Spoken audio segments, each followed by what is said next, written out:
my husband, but I don't think he should leave me because I'm a great wife. My husband is a real estate agent who works multiple hours and spends much of his time out. During October 2020, a guy named Jay messaged me on Instagram. We chatted in a decent way. Turns out he's the younger brother of a classmate with whom I attended high school. We chatted for 7 months and we met for the first time. Soon after, we began to have an emotional affair which later turned physical. Despite knowing I had a family, I convinced myself that I was right. That it isn't serious and should be okay. Needless to say, I was denying my husband any cuddling or romances. We were more like roommates at this point. We just basically slept on the same bed, we didn't talk much. He was struggling at his job. I still thought it was all okay, and my husband would be happy that I found someone to satisfy me while he was working, and it wasn't an issue. I used to taunt my husband, argue with him over small reasons. I used to absolutely despise him, as Jay was much more fit and handsome than him. Jay began to think I settled for less even after I had a family and a good marriage. A few months later, my husband's mother passed away and he broke down in a bad way. He began to argue with me more, blaming me for his mom's death, that I was what kept him from meeting his mom and I must be happy now that she's gone. Me and his mom never got along in fairness. While he was going through his mother's passing, I didn't support him emotionally. I shouted at him. I didn't realize the impact it had on our daughter. I told him in August I wanted a divorce. That further broke him down. I rented out a small apartment and moved out, taking my daughter with me. I told her I didn't want her near her father as he was having a mental breakdown and becoming emotionally abusive. Jay sometimes used to visit us. I introduced her to my daughter. They became friends due to similar gaming mentality. Things took the worst turn possible a month later. Jay tried to make a move on my daughter and turned out to be a pedo. She barely got out and called her father. I was working in the office then. She tried to reach out but couldn't due to my phone being on silent mode. When I saw her calls, I rushed to my home to find it filled with police and people. Jay was rushed to the hospital with a broken arm, broken jaw and swollen eyes. My daughter told everything to the police. Her eyes were red and she had been crying. I tried to console her but she pushed me away. As my daughter was the victim and my husband had friends in the department, no charges were pressed against him. After everything calmed down for a bit that evening, my husband reached out to me with my daughter asking for the truth. I gave him the truth then. I apologized, begged, cried for him, told him this was the worst mistake and I never thought for things to turn out this way. What hurt more is my daughter telling me I was a homewrecker. Husband said he's going to take our daughter with him and we will be getting divorced. He's pushing for full custody and filing a fresh paperwork for divorce on grounds of infidelity. I told him I want to work on our marriage. Beg him. I want a chance. He isn't listening to me. I cut off all contact with Jay. October 2nd, Jay's girlfriend contacts me and types out all the worst names you can imagine on earth. After that day, I started to work on my marriage. I tried reaching out to my husband. He blocked me on everything, even has a new phone number. I began individual counseling, reading books and trying to come clean about everything. I had a chat with my daughter. She doesn't want to call. I told her everything. Told her I was sorry and all I want now is just a happy family and I'd gladly give up everything to make it work. She tells me I'm selfish and that I would have kept her father in the dark only to get back with Jay and thank me for breaking up the happy family and home she has. No Nov. What is your most insane and terrifying online dating experience? I'm an older dude. I had never been married, and I had no plans of doing so. My oldest niece decided to sign me up on a dating app for old heads. I matched with this girl named Patrice. Normally, I use this app to pass time. But it said Patrice was my exact age, 1 mile away, and I was just fiending. I was desperate for any promising opportunities. Not to say Patrice was just any opportunity. She definitely wasn't. She was so much more than that. Shorty was beautiful. Her bio was also hilarious, and as an added bonus, she had a set of big personalities that absolutely sealed the deal. They were screaming at me through the phone as I was swiping. I think I may have let out an audible damn when her card came to the top of the stack. Patrice was fine. If Jesse Jackson had a baby with Madonna, it would have come out looking like Patrice. I hit her with a textbook, hey, and the rest was history. She told me she was going to blow my mind. She told me she could make me elevate into a higher plane of existence and leave my soul fractaled across 5 different dimensions when she was done with me. She also said she could cook. Patrice was perfect. I was sold. In my eyes, I had just hit the jackpot. We agreed to meet at a Chinese spot in the middle of both of us. I thought it was an odd choice. I was under the assumption that if she cooked she would have a refined palate. I guess I was wrong because this place had a reputation for being tragically mid. I wasn't in it for the food though, you feel me? So, I pulled up to this trap house hole in the wall restaurant. It was about 15 minutes past the time we agreed to meet. I rushed in but I couldn't find her. I figured she was also late and went to sit down at a table to wait for her. Just as I was sitting down, I heard a voice yell my name. I turned around to see where she was. I couldn't find her. I kept scanning the room. An arm sticks up and starts waving me over. I look at the arm and see that it's attached to a woman I've never even seen before. I didn't know how this person knew my name, but I walked over to investigate. I figured this was one of Patrice's friends that she had told about our date and she was just hanging out with Patrice until I arrived. I was relieved because I thought that just meant Patrice was just in the bathroom getting ready or just taking a poop. The woman in front of me had a receding hairline and the gnarliest unibrow since Frida Kahlo. I didn't want to maintain eye contact, so I kept looking around the restaurant. She asked me what I was looking for. I'm on a date with this girl I met online. Her name is Patrice. Shorty is beautiful. She giggled. She had a smile that was about 3 teeth short of being complete. Yeah, me and Patrice go way back. I realized then this was the Patrice I had been looking for. Oh nah. Shorty was a catfish. I tried to hide my reaction so that I wouldn't hurt her feelings. She wasn't necessarily bad looking, but she wasn't the Patrice I was promised. Even her big personalities looked different in real life. I decided to swallow my pride. At the end of the day, I had come to have my soul fractaled. What was I going to do? Leave? Never. I was built for this. I had to see it through.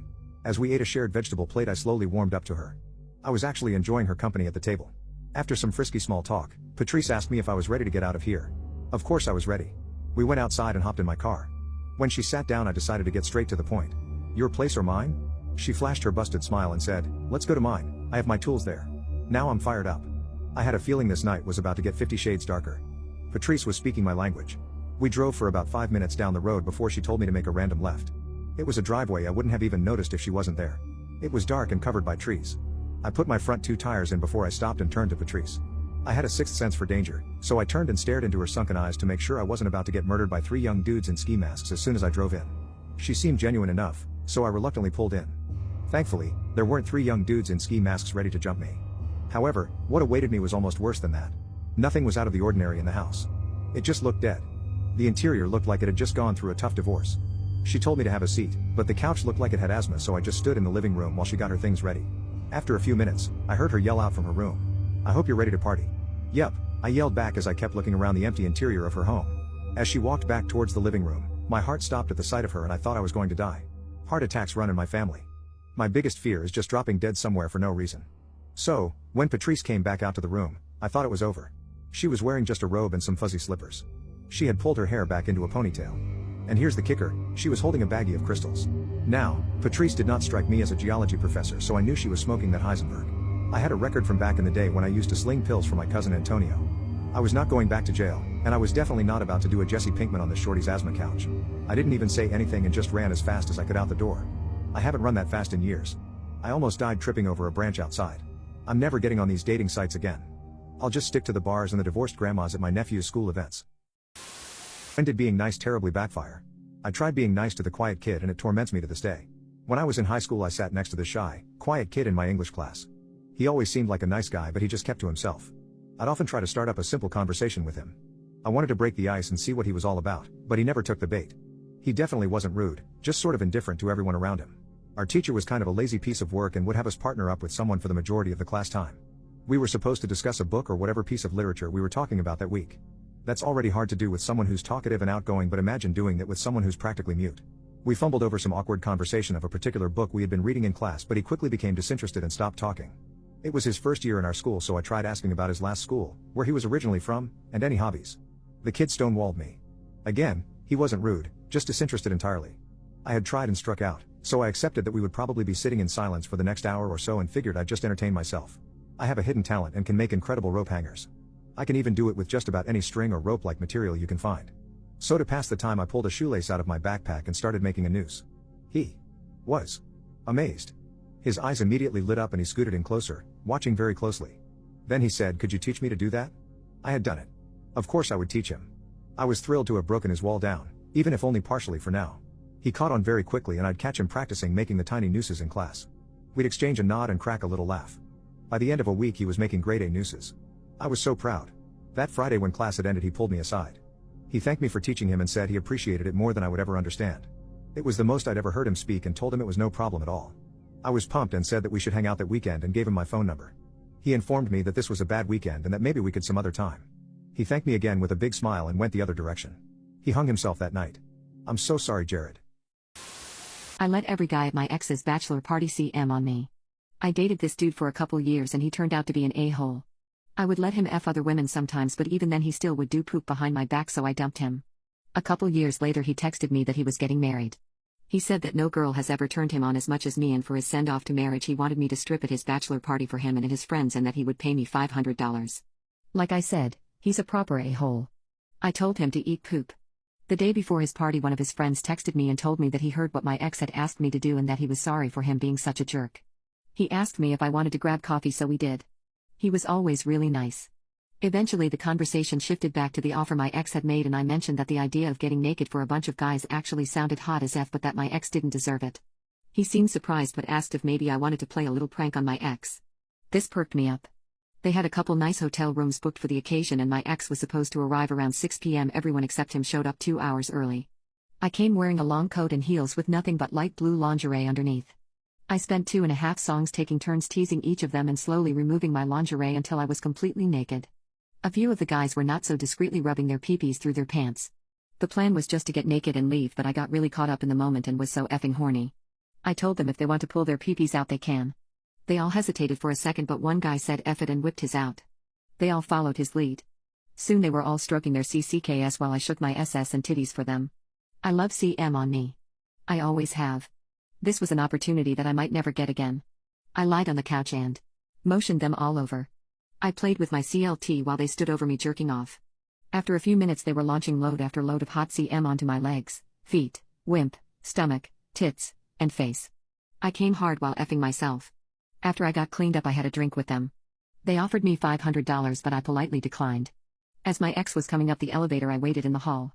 He exited and looked shocked. "Wow, you changed your mind I guess," he said. I chuckled, kind of. He looked really confused as I got in the elevator and left. I think my wife cheated on me, but I have no proof. TLDR, Reddit, you were right, married less than a year, both in our mid-20s. She gets concert tickets for Christmas, naturally I assume I'm going with her. Nope. She wants to take someone from work because he is supposedly a huge fan of the band. She also tells me he's gay. I am upset, but I decided not to start a fight about it. She goes to the concert and they wait outside near the band bus after the show is over. The bassist from the band starts to talk to her, and she flirts with him. He asks if she is going to their New Year's Eve show, 200 miles away. She says no because she can't afford it. He said he'll comp her tickets if she comes. She says she won't go alone. He says she can bring her friend. Now our New Year's Eve plans are ruined, because there's no way I can go too. She had joked before about having to sleep with the bassist for these tickets and VIP access. I did not find it funny, so she played it off. In the end, this is her favorite band, and I don't want her holding this over my head for the rest of our lives, so I let her make the decision herself. She decides to go with her friend from work, who she now says she's only 80% sure he's gay. WTF? She texts me on the long drive there. Then when she gets the tickets, then nothing. I text her at midnight, she gives me a 3-word response. I don't hear from her again. I call her at 11:30 the next morning, and she says she is waiting at the subway station to go back to her hotel. She eventually gets home around 4:30 p.m. I ask her how it went. She says they partied all night, she took prescription drugs and drank a lot. She said she was pissed she paid for a hotel when she only slept in it for 2 hours. I asked how that was possible when she was at the subway at 11:30 a.m. She admits that she didn't use the hotel room at all, and that she must have slept in the band suite. What? She blames her amnesia on a hangover. Fast forward a day or so. When she gets out of the shower, I notice she shaved her pubes. I ask her when she did it, she says Friday. Here's the thing. My wife never shaves her pubes. When she does, it's a present for me. She left for work and I found a package of Summer's Eve feminine wipes in her overnight bag. Here's the other thing, I've always secretly thought she's had an odor problem, but she's certainly never done anything about it for me. This was a brand new pack, why did she have them? So what do you think? Is she cheating? With the bassist, or the guy from work? Should I confront her about it? Update, I sat her down last night for a talk. I asked her to walk me through the night so I could better understand the details. They had tickets waiting at Will Call, and were able to stand in the VIP section for the concert.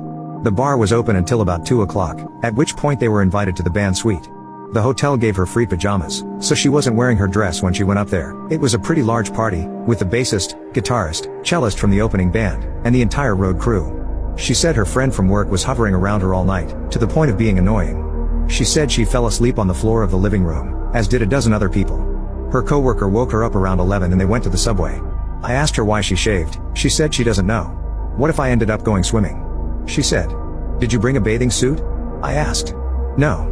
Not to mention the fact that my wife can't swim. She'll drown in 6 feet of water with nothing to hold on to. We enjoy hot tubs, though I still wouldn't have been comfortable with her in a hot tub full of strangers. I asked her about the Summer's Eve cleansing cloths. She admitted they were for feminine odor, but said she bought them during our last Walmart shopping trip, which was the day after Christmas. If that's true, she couldn't have known she was sleeping out without me on night. She said she didn't even open them. When I checked the package again, I was positive it was unopened. I asked her to look me in the eyes and swear that there was no kissing, cuddling, or sexual contact of any kind. She did so, repeating those exact words. I also told her how hurt I was about the whole situation. I told her that if she has tickets to something, and I want to go, she is obligated to take me no matter what. If she isn't ready to make that call, then she isn't ready for marriage. She was very resistant and used a lot of hyperbole in the conversation. You always this, I never that. The most hurtful thing she said to me was that if I was able to go on Nye, she thinks she wouldn't have had as much fun. I told her that's a fundamental blow to our relationship that should call our marriage into question. She said I was being ridiculous. So I'm pretty much right back where I started. Still not sure if she cheated. It's possible she lied. I have no way of knowing. She's acting pretty much normal at home, as if nothing happened. Still don't know what to do. I'm going to leave this up for another day or so, then take it down so she doesn't see it. Suggestions, other than dump that lying cheating whore, would be appreciated. Update, last week, the bassist guy texted my wife and invited her to a concert in a city 100 miles away, on a weeknight. She wanted to go, by herself, and I brought up the events of New Year's Eve. She stopped talking to me and gave me the silent treatment for 3 days. I went on a business trip over the weekend and kept in touch with her every day. When I got back we spent Valentine's Day together. Yesterday, I was on Reddit and saw that I had an orangerd. I clicked on it, only to realize that my wife was still signed in on my computer. She used her account for Gone Wild, which I knew about and supported, but what I didn't expect is that she was sending photos to guys via PM. I continued reading. One guy asked, "What's the wildest thing you've ever done?" And there it was. She responded with, "On Nye I had my first threesome with a member of a famous 90s rock band and a friend. The first thing I did was speak to a lawyer about my options. Then I confronted her about it, and she said it was only half true. She said she embellished and that her friend really is gay and she and the bassist made out and did oral. That's when I left the apartment, and headed straight for the hospital to get tested for STDs. I got back several hours later, not believing a word she said. I told her to text the guy simply, "Did we have sex?" And if he says no, I'll believe her. She then admitted they did have sex. My whole life has been shattered. We were married for less than a year, and I invested my whole being into this 5-year relationship. I moved into the second bedroom and I'm sleeping on a futon. Our lease goes until May. I just wanted to update Reddit, since I know people rarely do that, and thank you for being there for me before. I'm in the South Jersey/Philly area and could use some love. What's something that your girlfriend did that she regretted afterwards? Almost 2 years ago, my girlfriend encouraged opening our 4-year relationship. Let's call my girlfriend Lynn. She was polyamorous and wanted to find us a third partner. After having many flings on her own and a few not safe for work group activities together, we were enjoying the new lifestyle. I could not believe I would enjoy our setup. I initially wanted a monogamous relationship. But my girlfriend encouraged me to have an open mind and explore my sexuality. I eventually found another girl I really clicked with. I'll call her Jane. I made a mistake at one point with Jane, where I did not know that Lynn was crying and texting me for support. I was having intimacy with Jane and didn't realize it. So, Lynn got very upset and jealous at that point. She said, "I really needed you, and you were too busy being intimate with her." To be fair, I definitely told her to call me if she needed me, and she vehemently refused multiple times. I asked for an apology. Lynn accepted after I promised to be more responsive to her needs. After this incident, she started to get upset whenever I was with Jane. She even threatened to make me stop seeing Jane. Eventually, she took it back while saying, "Maybe if you talk about her more, I won't feel like a stranger is stealing you from me." I reminded her that for the longest time, I wanted her to meet Jane. It was her who refused to do so. The main issue here is that Lynn is hyper-emotional and constantly cries. Most of the time, she ends up talking about her past trauma. It's exhausting. For months, we were also arguing every time we talked. How am I supposed to talk more about the amazing dates I have been on, when she was always crying about something? When I mentioned that to her, she told me that she just needed to embody her feelings. Now, she frequently says how much she wants Jane out of my life. I told her I love Jane, as it's been a year and a half of seeing her. Lynn immediately started bawling her eyes out. She tried to end her life in my own house the next morning because of it. She blamed my relationship for her strong desire to die. She said I broke her heart because she only intended to share my body, not my heart. But, she literally encouraged me to make Jane my girlfriend on multiple occasions. Now, she's talking about how she feels that I'm cheating on her. She now resents my girlfriend despite never meeting her. She feels inferior to Jane. Every time she asks me to step back or cut Jane off to focus on us, I wholeheartedly decline. Absolutely not. After all of our clashing and arguing, I have lost the enthusiasm and spark I once had with her. All of Lynn's insecurities drove her to impose a bunch of rules and restrictions, while she was going around doing all sorts of sexual things with her people of interest. It's really taken away from my affection towards her. Lynn blames Jane for my fading affection, but it's because of how she handled this whole situation. She needs to remember that this was all her idea from the very start. On multiple occasions, Lynn caught feelings and loved 2 people as her potential boyfriends. Now that I'm in that predicament, it's a problem, and she's uncomfortable. Am I the a-hole for thinking my girlfriend's relationship with her therapist is inappropriate? My girlfriend and I have been together for 3 years, and I thought I completely trusted her up until this week. She started therapy 3 months ago due to her mental health deteriorating. Therapy seems like it's working for her, so I've always been supportive of it. I love to see her feel happier every day. She's been more joyful, more positive, and a lot less anxious. She says she's been feeling like herself again lately, and her therapist seems to be the reason behind that. I don't know much about her therapist except she found him through a recommendation and her sessions have been online. A couple of days ago, I was using her phone and she got messages from a name I didn't recognize. The messages were pretty innocent. How are you? Asking about her work day, if she ate yet. I asked her who it was and she said it was her therapist. I was curious and looked up his name online and found his company's website. I was honestly surprised at his photo. He didn't fit my perception of a therapist, and to be honest, he's exactly her type. He looks to be in his early 20s, just like my girlfriend and me. Like I said, he's certainly her type. I hate to say it, but he looks like a more chiseled version of me. Their messages and his photo just left a sour taste in my mouth, and I couldn't stop worrying about their communication, so I checked her phone in the middle of the night. There are a lot of messages between them, texts back and forth every single day, and I think some are flirty. They use a lot of emojis together. They never send hearts, but they'll wish each other good night and good morning with a bunch of happy face emojis. It just seems like they are a little too comfortable with each other. I mean, isn't this guy supposed to keep professional boundaries with his clients? I even saw that they call each other on days she doesn't have a session. One of the calls was almost 2 hours long. One conversation in particular from a few weeks ago was about a concert she went to. She asked him if he was going, and he said maybe, and I assumed he went, as she messaged him later that she got home safe and he said goodnight with a bunch of smiley faces. She goes out a lot, but she didn't mention anything about that night. I stopped scrolling after that. This makes me wildly uncomfortable and I don't know how to bring it up with her. I honestly don't know if she even sees this as inappropriate. I've had my own therapist in the past and I would have never communicated with her this way. To be fair, she was also a 60-year-old woman who reminded me of my grandma. My head is spinning and I just want the truth. I don't know if it's his texts or his looks that are making me upset, but I'm nervous to bring up my feelings with my girlfriend in case I turn out to be totally wrong and acting crazy. How do I tell her I find her relationship with her therapist inappropriate? My wife and daughter hid her cheating, so I abandoned them. I abandoned my family. Wife 36 and me 37 and daughter 13. It's now almost 6 months since that day. I discovered her affair by chance. I was totally clueless. I believed we had a good marriage.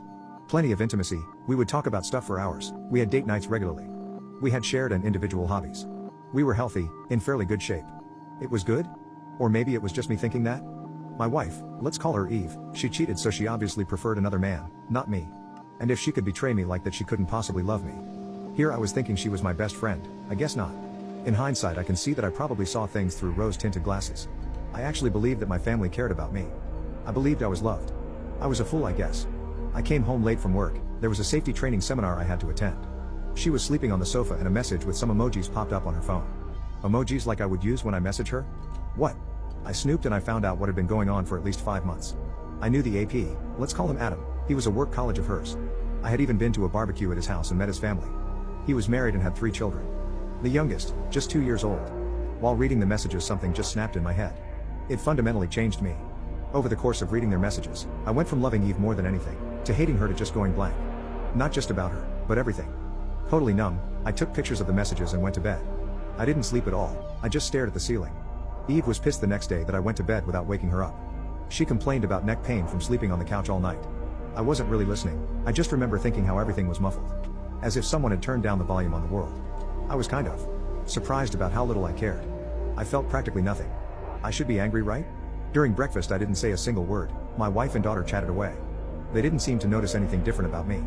Or even acknowledge me. But I definitely didn't feel like myself. I felt like I was someone new, someone I didn't know or understand, wearing a suit of the old me.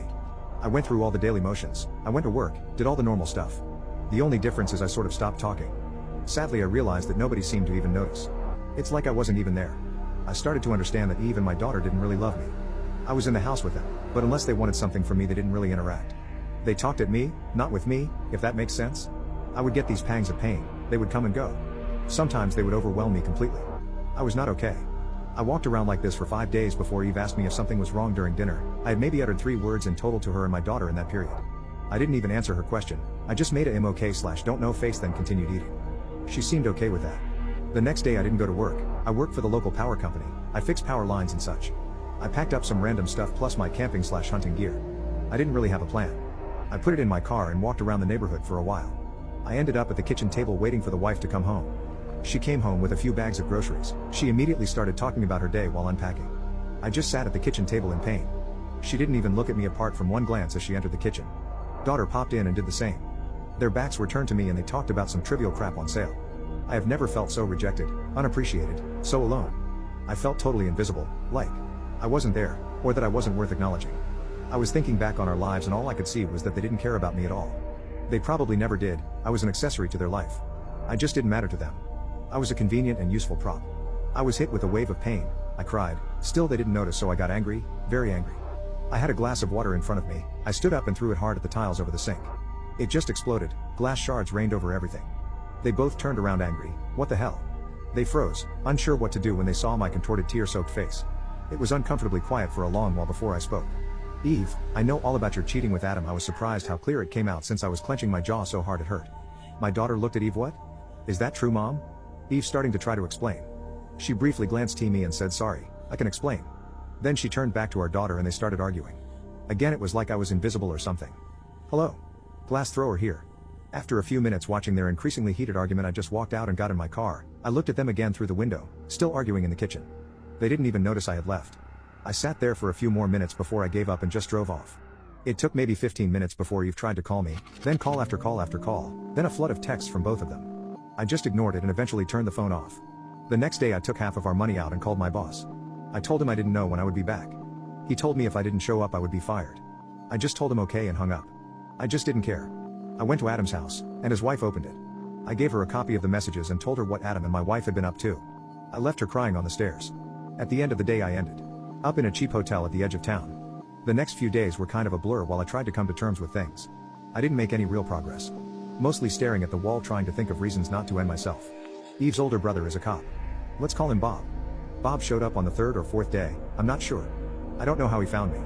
He tried to interrogate me, but I didn't say anything. When I didn't engage, he told me I was under arrest and put me in cuffs. However, he didn't take me to the station like I expected. He took me home instead. Bob dragged me into the living room where my wife and daughter immediately started berating me. Still I said nothing. I just listened in amazement while they told me how terrible this was for them. When a terrible a-hole I was making them worry. It went on for a while. In the end Eve screamed at me, say something. I stared at her for a while before calmly saying, I have nothing to say to you, whore. Bob freaked out, and slammed me against the wall, screaming at me to not talk to his sister that way. I got a lot of satisfaction out of Bob's violent reaction. I don't know why, it made me so happy I was laughing. Bob's wife left him 4 months earlier. I smiled at Bob. You're pathetic, Bob. Did you beat your wife to Bob? Is that why she left you? Bob hit me hard. I went down. Wife and daughter started screaming their heads off. As I started to get up I just laughed even harder.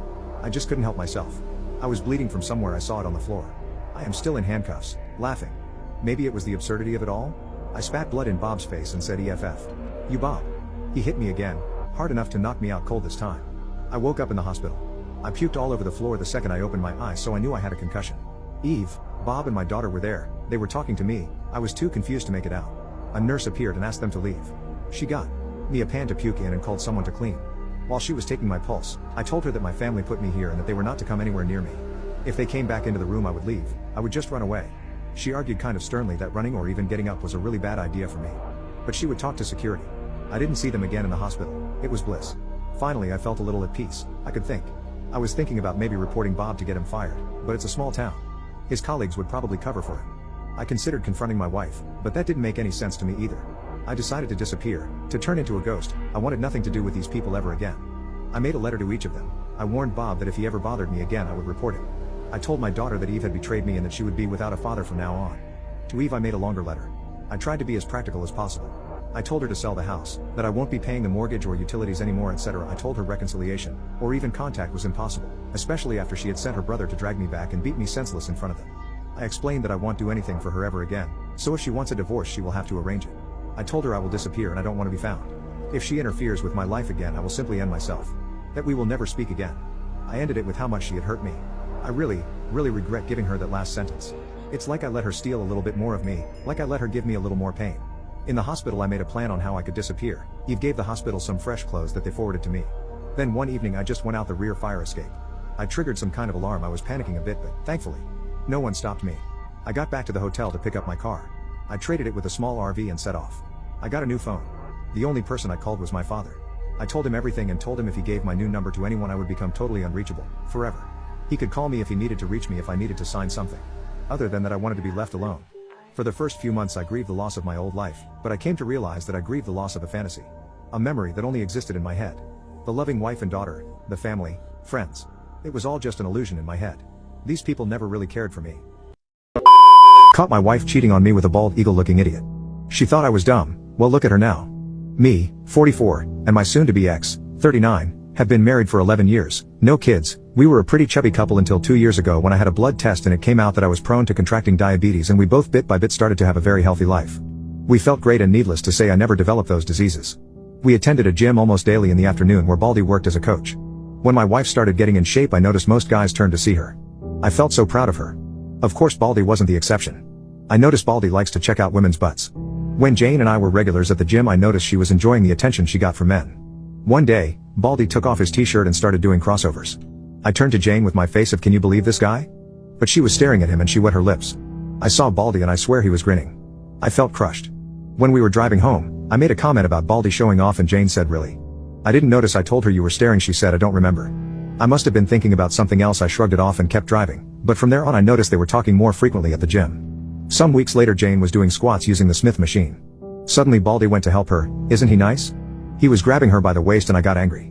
She finished the first set and I got there and told him in a not so nice way, "I got it from here." Baldy just smiled and told me, "No prob, buddy," he calls everybody buddy, and walked off. Jane knows me very well, and when she heard my angry tone, she said, "My God, babe." I told her we'll discuss this at home.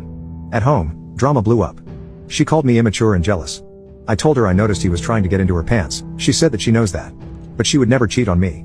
I then asked why she let him touch her and she said she didn't want to be rude. About an hour later, arguing, we agreed to change gyms. So we went to another place to do exercise, but Jane was resentful at me in the following months. Her argument was that I don't trust her.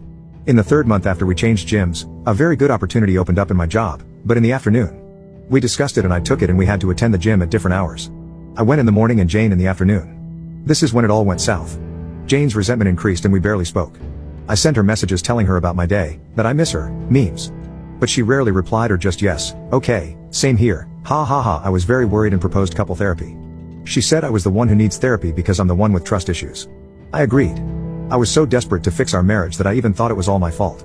So the following year, 2022, I went to therapy, but Jane's behavior didn't change. We weren't intimate anymore. She never was in the mood. I snooped to her phone but didn't find anything out of the ordinary. I looked into her car for a second phone. Nothing. I checked her phone again to see her map history. It only showed me house, work, house, gym, house. Whenever I tried to talk to her, she just said she feels that she's having a 40s phase. It'll pass. I never had any evidence of cheating, so I continued working and worrying. We live in a condo. The security guard, a very cheerful man called Mr. P, greeted me. He was touching his shoulder and told me yesterday he had to move a heavy sofa and he has some pain today. I was sympathetic and he dropped the bomb. "Maybe you can arrange a meeting with your masseuse." I told him. "Who?" He said, "The guy who came yesterday to massage Mrs. Jane." It took me a second to process this. I told him, "Do you have a video of him?" I think he noticed I was pale and hurried to show me. Guess who? Baldy, of course. He has come a few times to massage my wife. I took the day off and started investigating. I asked a coworker for his car, and in the afternoon I followed Jane. She parked her car at the mall where the gym is, and there is Baldy waiting for her. They giggle and behave like a couple. Kisses, hugs, and I almost start crying right there. They walk a couple of blocks and go into a residential area. I tried to follow them with my phone ready to record, but the guard stopped me and asked, "Can I help you?" I just said, "What a nice couple. Do you know them?" He said he thinks they are newlyweds, but can't tell me anything else. I called Jane but never answered. I went to her car in the mall and wondered why that place doesn't show on the map. I dial again and I can hear her phone inside her car. That's why. I also found out Jane hasn't attended the gym in 8 months. I didn't know that the previous night was the last day I slept with Jane in the same bed. I returned the car and went home, and called my parents.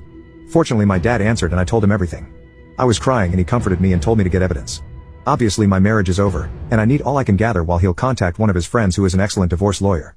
Jane called me when she saw the 2 missing calls. I just told her I was already at home and she told me I'm on my way from the gym. My butt is killing me. Yeah, I can guess. When she saw me she asked what happened. "Why did you cry?" I don't know how, but I was mentally focused. I smiled and told her I got the flu, that's why I left work early. "Don't come near me, it might be the bug, I'll be tested on tomorrow. I'll sleep in the spare room." She agreed. I cried silently and didn't sleep a wink. Nearly midnight I heard her giggling. I guess she's messaging Baldy, but I didn't find any evidence of contacting another man.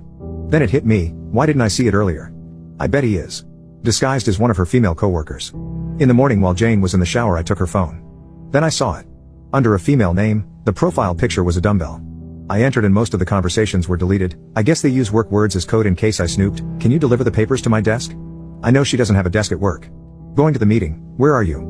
On the top of them, boss is in his office. He's clueless, pretty clever. I guess I am boss because I know her boss is a woman. Jane got out of the shower and saw me. You look worse. Why don't stay with your parents? I denied the idea, thinking of getting evidence. After Jane went out, I contacted my dad and gave me the name and number of the lawyer. I called him and explained everything. He told me the captions I took from my laptop are useless. They don't have any factual evidence since it is not in Baldy's name, and she was smart enough to leave pieces of conversation that look pretty innocent. I can take pictures of them at the mall, but she can argue they're just good fellas, and I can't invade the residential area without permission because it might get me into more trouble. At work I was in zombie mode, thinking how to get evidence. I might install secret cameras in my house, but Baldy rarely goes to my home and Jane might find them. Unless I'm out of the picture. I texted Jane and told her I'm positive of the bug and I'll stay at my parents' because I might need help. She liked the idea and told me she would miss me, but she'll call me every day. When I hung up, I called my dad and my brother. When I got home, she had already packed a suitcase for me. She was so eager to get rid of me. I told her I'll take my laptop, and then I checked her messages. Boss will be out of the office. Want to come to my desk? She sent this message almost after I told her I was positive about the bug. Good, she bit. We didn't have dinner, no kisses, no hugs. I noticed her. Watching her watch twice. From the door I told her, I'll miss you. I was expecting her to shut the door on my face, but she walked me to my car. And I was gone. My dad and brother were outside the building waiting for Baldy to appear, but he didn't show up. After half an hour I thought, why did she walk me to my car? Of course. Because Baldy was already inside the building waiting, perhaps inside her car. It would be very suspicious if her massagist came at this hour. I came back, hurried to my house and entered silently. I heard music coming from the bedroom and the moaning. Next to the door there is a sofa, his and her clothes were on it. I put my phone to record and opened the bedroom door, and there she was, my wife, the love of my life for 11 years and all four, and Baldy behind her. I got a very good second of both of their faces when they saw me open the door. Jane screamed and covered herself with a blanket. Baldy went alpha male immediately, walking naked towards me. I took a shot of him doing raw with my wife. He yelled aggressively at me, why don't you go for a walk, buddy? I hit his throat with my hand open. I saw this movement in the Mel Gibson movie Ransom. The next second Baldy was coughing and gasping, kneeling on the floor. I yelled, get out of my house. And kicked him out. I threw his clothes at him when my dad, brother and Mr. P were arriving at my house. I told them I'll take it from here and closed the door. Jane was still on the bed covering herself. She was trembling. I told her, I have never hurt you, nor will I get dressed. I'll wait for you in the living room. While I was waiting I sent the video to my lawyer and he answered, I'm sorry for you, but jackpot. A few minutes later Jane showed up. She couldn't see me in the eyes. I started recording the conversation. I asked why? She didn't answer. Was I such an awful husband to you? She started crying but didn't answer. Do you love him? She shakes her head but no words. I stood up and hit the table. Say something, Jane. Damn it. She opened her eyes wide and started trembling again, like a puppy when is scared. I have never yelled at her before. I sat and talked calmly. My lawyer will contact you for the divorce. Get a lawyer, she finally spoke. We can fix this. Fix what? Our marriage was over since Baldy was on the picture and you chose him over me. It was a mistake. No, it wasn't. It was a choice. You chose and this is the consequence. What did you think would happen when I found out? Silence again. Go to your sisters and tell her the truth or I will show her the video. She went to the bedroom and started packing. I followed her and watched. Since 2 days ago I was trying to convince myself my wife is long gone. The person who I shared my house with is not my wife. But seeing her, putting her clothes inside the suitcase neatly, with her gracious movements and those little things I love of her hit me hard. I went to the spare room and started ugly crying. I heard when she closed the main door. She picked her clothes that were on the sofa. She made the bed where I caught them and I dropped on the floor. So much later I called my dad. He told me Baldy wanted to press charges, but Mr. P told him he didn't sign in, so he's trespassing, the condo can sue him. He dropped it and went out. My nosy brother pressed his ear on the door and my dad took him from the other ear to his car. I was exhausted. The previous days I didn't sleep well. So I almost passed out in the spare room. Next morning my phone had a lot of Jane's messages apologizing and asking for a second chance. I just blocked her. All this happened a week ago. Next week Jane is going to be served. 15 years ago my parents declared me legally dead to steal my money. Now they want to reconcile. This story began over 30 years ago in Germany. I had just turned 16 and was accused of stealing a neighbor's car and wrecking another neighbor's fence with it while running away from the police.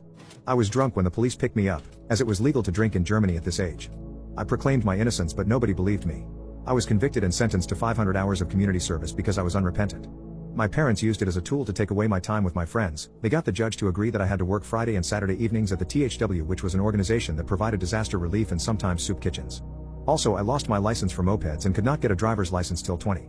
In addition, when I finally wanted to get my license I would have to pass a psychological test. Also, I had saved about $5,000 for a car, but this was used to pay for damages. Sadly, it worked. My friends soon lost interest in me because I was not available to party during the weekend. Also, we were very vehicle oriented and I was destined to be a pedestrian for 4 years. An uncle of mine, who led the local THW, conveniently lost my timesheets for my community service work, which forced me to work there for 14 months. By the time I finished, I had a bit over 900 hours in community service. When I came out, my parents told me they had asked my uncle to keep me there longer so that I would be forced to learn to take responsibility for my actions. They also justified this, saying that they were doing it for my own good and to save me from my friends. However, I finished my hours unrepentant and furious with them for essentially doubling my sentence. When I finished, I was in great shape and did well in school as I lost my friends and had no interest in acquiring new ones after seeing how fickle they were. Focusing on academics was an outlet that was not forced on me by others and I enjoyed it. Then I found out who had actually crashed the car. I told the police and my parents and tried to get my sentence repealed. I tried to have a retrial but failed because my sentence was already served. On top of that, the guy who actually did the deed was sentenced to only 100 hours of community service. At his trial it came out that several people had known it was him, including my parents who made him pay for the damages almost a year ago.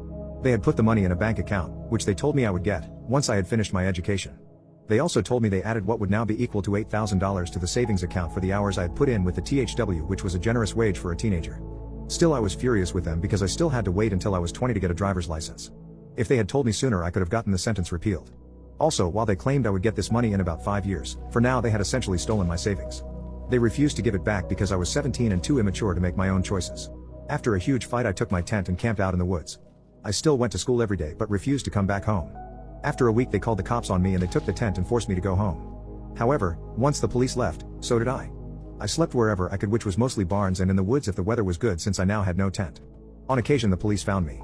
My parents called them every day for help. If caught, I would be forced to go home. They'd lock me in a room but I simply waited for school and disappeared after school was out. When I finally turned 18, the police could not force me to go home. I only had half a year left of school, so I continued like this. I had no friends because I smelled funny and no interest in getting any friends because I was hurt. I was not going to let anybody close to hurt me again. Despite it all, I managed to finish school with good grades.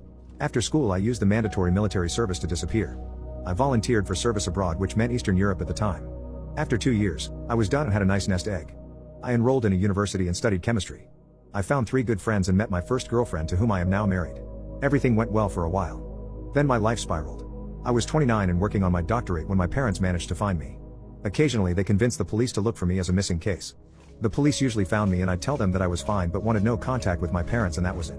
The police would deliver the message and say that they couldn't tell them where I was and that they should please stop involving the police. Then my parents had a genius idea. They filed paperwork that I had died in an accident in Italy. They were my next of kin, so the police gave them my address. Meanwhile my bank account was frozen and the university told me that I was no longer allowed to work on my doctorate while being legally dead. Everything in my life stopped working for me. 2 days into this disaster and my parents are in front of my flat demanding to talk to me, telling me that I forced them to take this step. They forced their way inside my home and told me that they were staying until I was willing to talk to them and mend bridges. I told them if they insisted, they could have the flat. I took my laptop, a few mementos, important documents and a bag full of clothes. I left the keys and walked out. It took me a few months to convince the bureaucracy that tales of my death were widely exaggerated. My landlord was very understanding and gave me everything that was left in my flat after my parents understood that I would not be coming back. They mostly took the photos I had left in the flat. They left a letter which I burned. I was really pissed because being dead caused so many troubles. I was afraid they would find me again, so I took a job in another city as soon as I finished my doctorate. That was about 15 years ago. They have found me again. This time they sent a relative who told me that they were sorry. That they did mean for me to flip out and abandon my house when they found me back then. They were sorry for letting their emotions get the better of them. They would respect it if I still wanted no contact, but they would love to have my wife and I for dinner. Honestly, I am not sure what to do. My friends tricked me into breaking up with my soulmate. Now I want to reconnect with him. I have known Bo since we were both 11 years old. We both grew up in a small town, and our families were neighbors, so we became very close friends. We were the next-door neighbor best friends that started dating in our junior year of high school. He took me to prom and we both picked a college that was in state with both of our majors available. Everyone expected us to get married when we went off to college. Bo had issues at first making new friends, but I sort of jived with the gals in class. My new friends didn't think much of Bo. They kept telling me I could do better than him. They thought Bo was slow-witted and too religious. They said Bo would just pull me back down to our small town, anchor me with children, and we'd both be stuck as hicks. It reached the boiling point on my 21st birthday. 2 of my girlfriends came to me claiming they saw Bo cheating on me. They kept to their stories and I foolishly believed them. I confronted Bo and started screaming at him. Bo didn't apologize, he didn't beg, and he didn't plead. Instead, he got cold and mad. He said that he never trusted my friends, that they were playing me, and he thought I was better than this. I didn't believe him and I let him walk away. He promised that if I took their word without even looking at them critically, we were over. And he kept his word. From that day, he wouldn't even look at me. He wouldn't talk to me, he wouldn't acknowledge I existed. For the rest of college, he never dated anyone. He just worked, went to class, and graduated early. My friends set me up on a ton of dates. I had a bit of a wild college ride, something I'm a bit ashamed of now.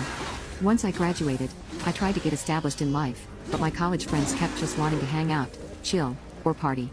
It honestly got tiring, and I couldn't believe I had the energy to do this for nearly 4 years while getting an education. It was when I was 23 that one of the girls called me a stick in the mud and said something along the lines of, "I can't believe we went through the effort of breaking you up with Bo if you were just going to become a wallflower." I couldn't believe it. She went into detail about how easy it was and I felt disgusted. I didn't give Bo another thought after the breakup. I thought he was a cheater, and I told my family, who told his family, and it strained his relationship with his mom for many years. But after that point, I couldn't stop thinking about him. I told my family the truth about what happened with Bo. This apparently helped repair the relationship Bo had with his mother. Bo's mom liked me quite a bit and she went out of her way to sabotage Bo's relationships with any girl he brought home. My mom said Bo's mom did it very discreetly, but after finding out the truth, Bo's mom came clean and Bo nearly cut her out of his life. She apparently begged and pleaded, and was able to work from there. I have many unfinished drafts of emails to Bo, some saying I wish to catch up, others begging for forgiveness and pleading for him to come back to me. But any news I got on Bo after the blow-up with his mom has been sparse. Bo doesn't do social media, and I had no idea where he lived. I found out recently that Bo has been married for 3 years, and has a 2-year-old son. He has moved back to our hometown and I saw him at the grocery store when I went to visit my parents 2 weeks ago. He didn't see me, or at least I think he didn't. But, there he was with his wife and child and I instantly felt a swirl of emotions. Jealousy, rage, regret, depression. Even now seeing him with his full family, I still want to beg him for a chance, which makes me feel awful. But at the same time, I feel like I should at least say my piece. I talked to my mom about it, and all she said was the chickens come home to roost. Don't make trouble for Bo. I just know that if I can't talk to Bo one last time, I will regret it for the rest of my life. So I emailed Bo last night. "Hi Bo, it's me, Amy. I know it's been years since we talked, and I wanted to apologize for how we broke up. I also want to apologize for how it spread back to our families. I know now that Tracy and Stephanie were hellbent on breaking us up any way they could, and I can't begin to apologize for the hurt it has caused you. I'll be back in town in a few weeks and was wondering if we could have a coffee and catch up. I want to know what's been going on with you in your life." This morning I got a reply from Bo. "Amy, I want you to know that I have forgiven you years ago. I hope you are doing well, but I would have to say no to coffee or catching up. My wife and I have a strict rule that neither of us hang out with exes. I hope you understand." I tried emailing him to say he could for sure bring his wife with him, but he's not replied since. I guess my mom was right. There was no chance to reconnect. File a false restraining order and threaten to unalive me? Okay, let's dance. A few years ago, my now ex-wife filed a false restraining order against me. She was living with her boyfriend, we were getting a divorce, in another state at the time, and had decided that a false restraining order was an excellent way to be awarded full possession of the vehicle I had purchased. We only had one key to the vehicle, and she was in possession of both the key and the vehicle. It was her wish. This is important later. I was exceedingly upset that she had knowingly filed a false restraining order, and upon being served, I immediately submitted my appeal and request for a hearing. I contacted my company, and had them print off all my Department of Transportation GPS logs, as well as company internal vehicle tracker data. I also printed out my personal GPS tracking data from the navigation system I was using. So not only did I have federally accredited logs showing exactly where I was, or more importantly, was not, I also had 2 very detailed systems information showing my exact speed, cardinal direction, and other pertinent information, recorded in 2-minute and 30 seconds intervals. After I had compiled my entire body of evidence, I wrote a 3-page testimony to read to the court/judge to assist in explaining the entirety of the data, as well as present my side of the appeal. Almost 30 days passes, and I realize that upon adjournment of the case, and subsequent exiting of the courthouse, there is a chance I will be able to reach my vehicle before my ex does. With this in mind, I decided to contact the dealership from which I had purchased the vehicle, and acquired a second key. As we had only received one key when we purchased the vehicle, I knew she would not expect me to even be capable of driving away in it. So, fast forward a few days to the court date. I had driven across 2 states to attend this court judgment appeal, with all my paperwork, written testimony, and key to the vehicle. I arrive approximately 4 hours prior to the hearing time, and patiently wait for the magic moment to come. Bad news. It was extremely anticlimactic. As she was a no-show. The judge summarily ruled in my favor, and the restraining order was dismissed. The judge then asked if I had anything further for the court, and if not, I was free to go. So I very politely asked me, "Your Honor, it is my understanding that the restraining order/PO is lifted?" Judge, "Yes ma'am." Me, "So am I, at this time, able to retrieve my vehicle?"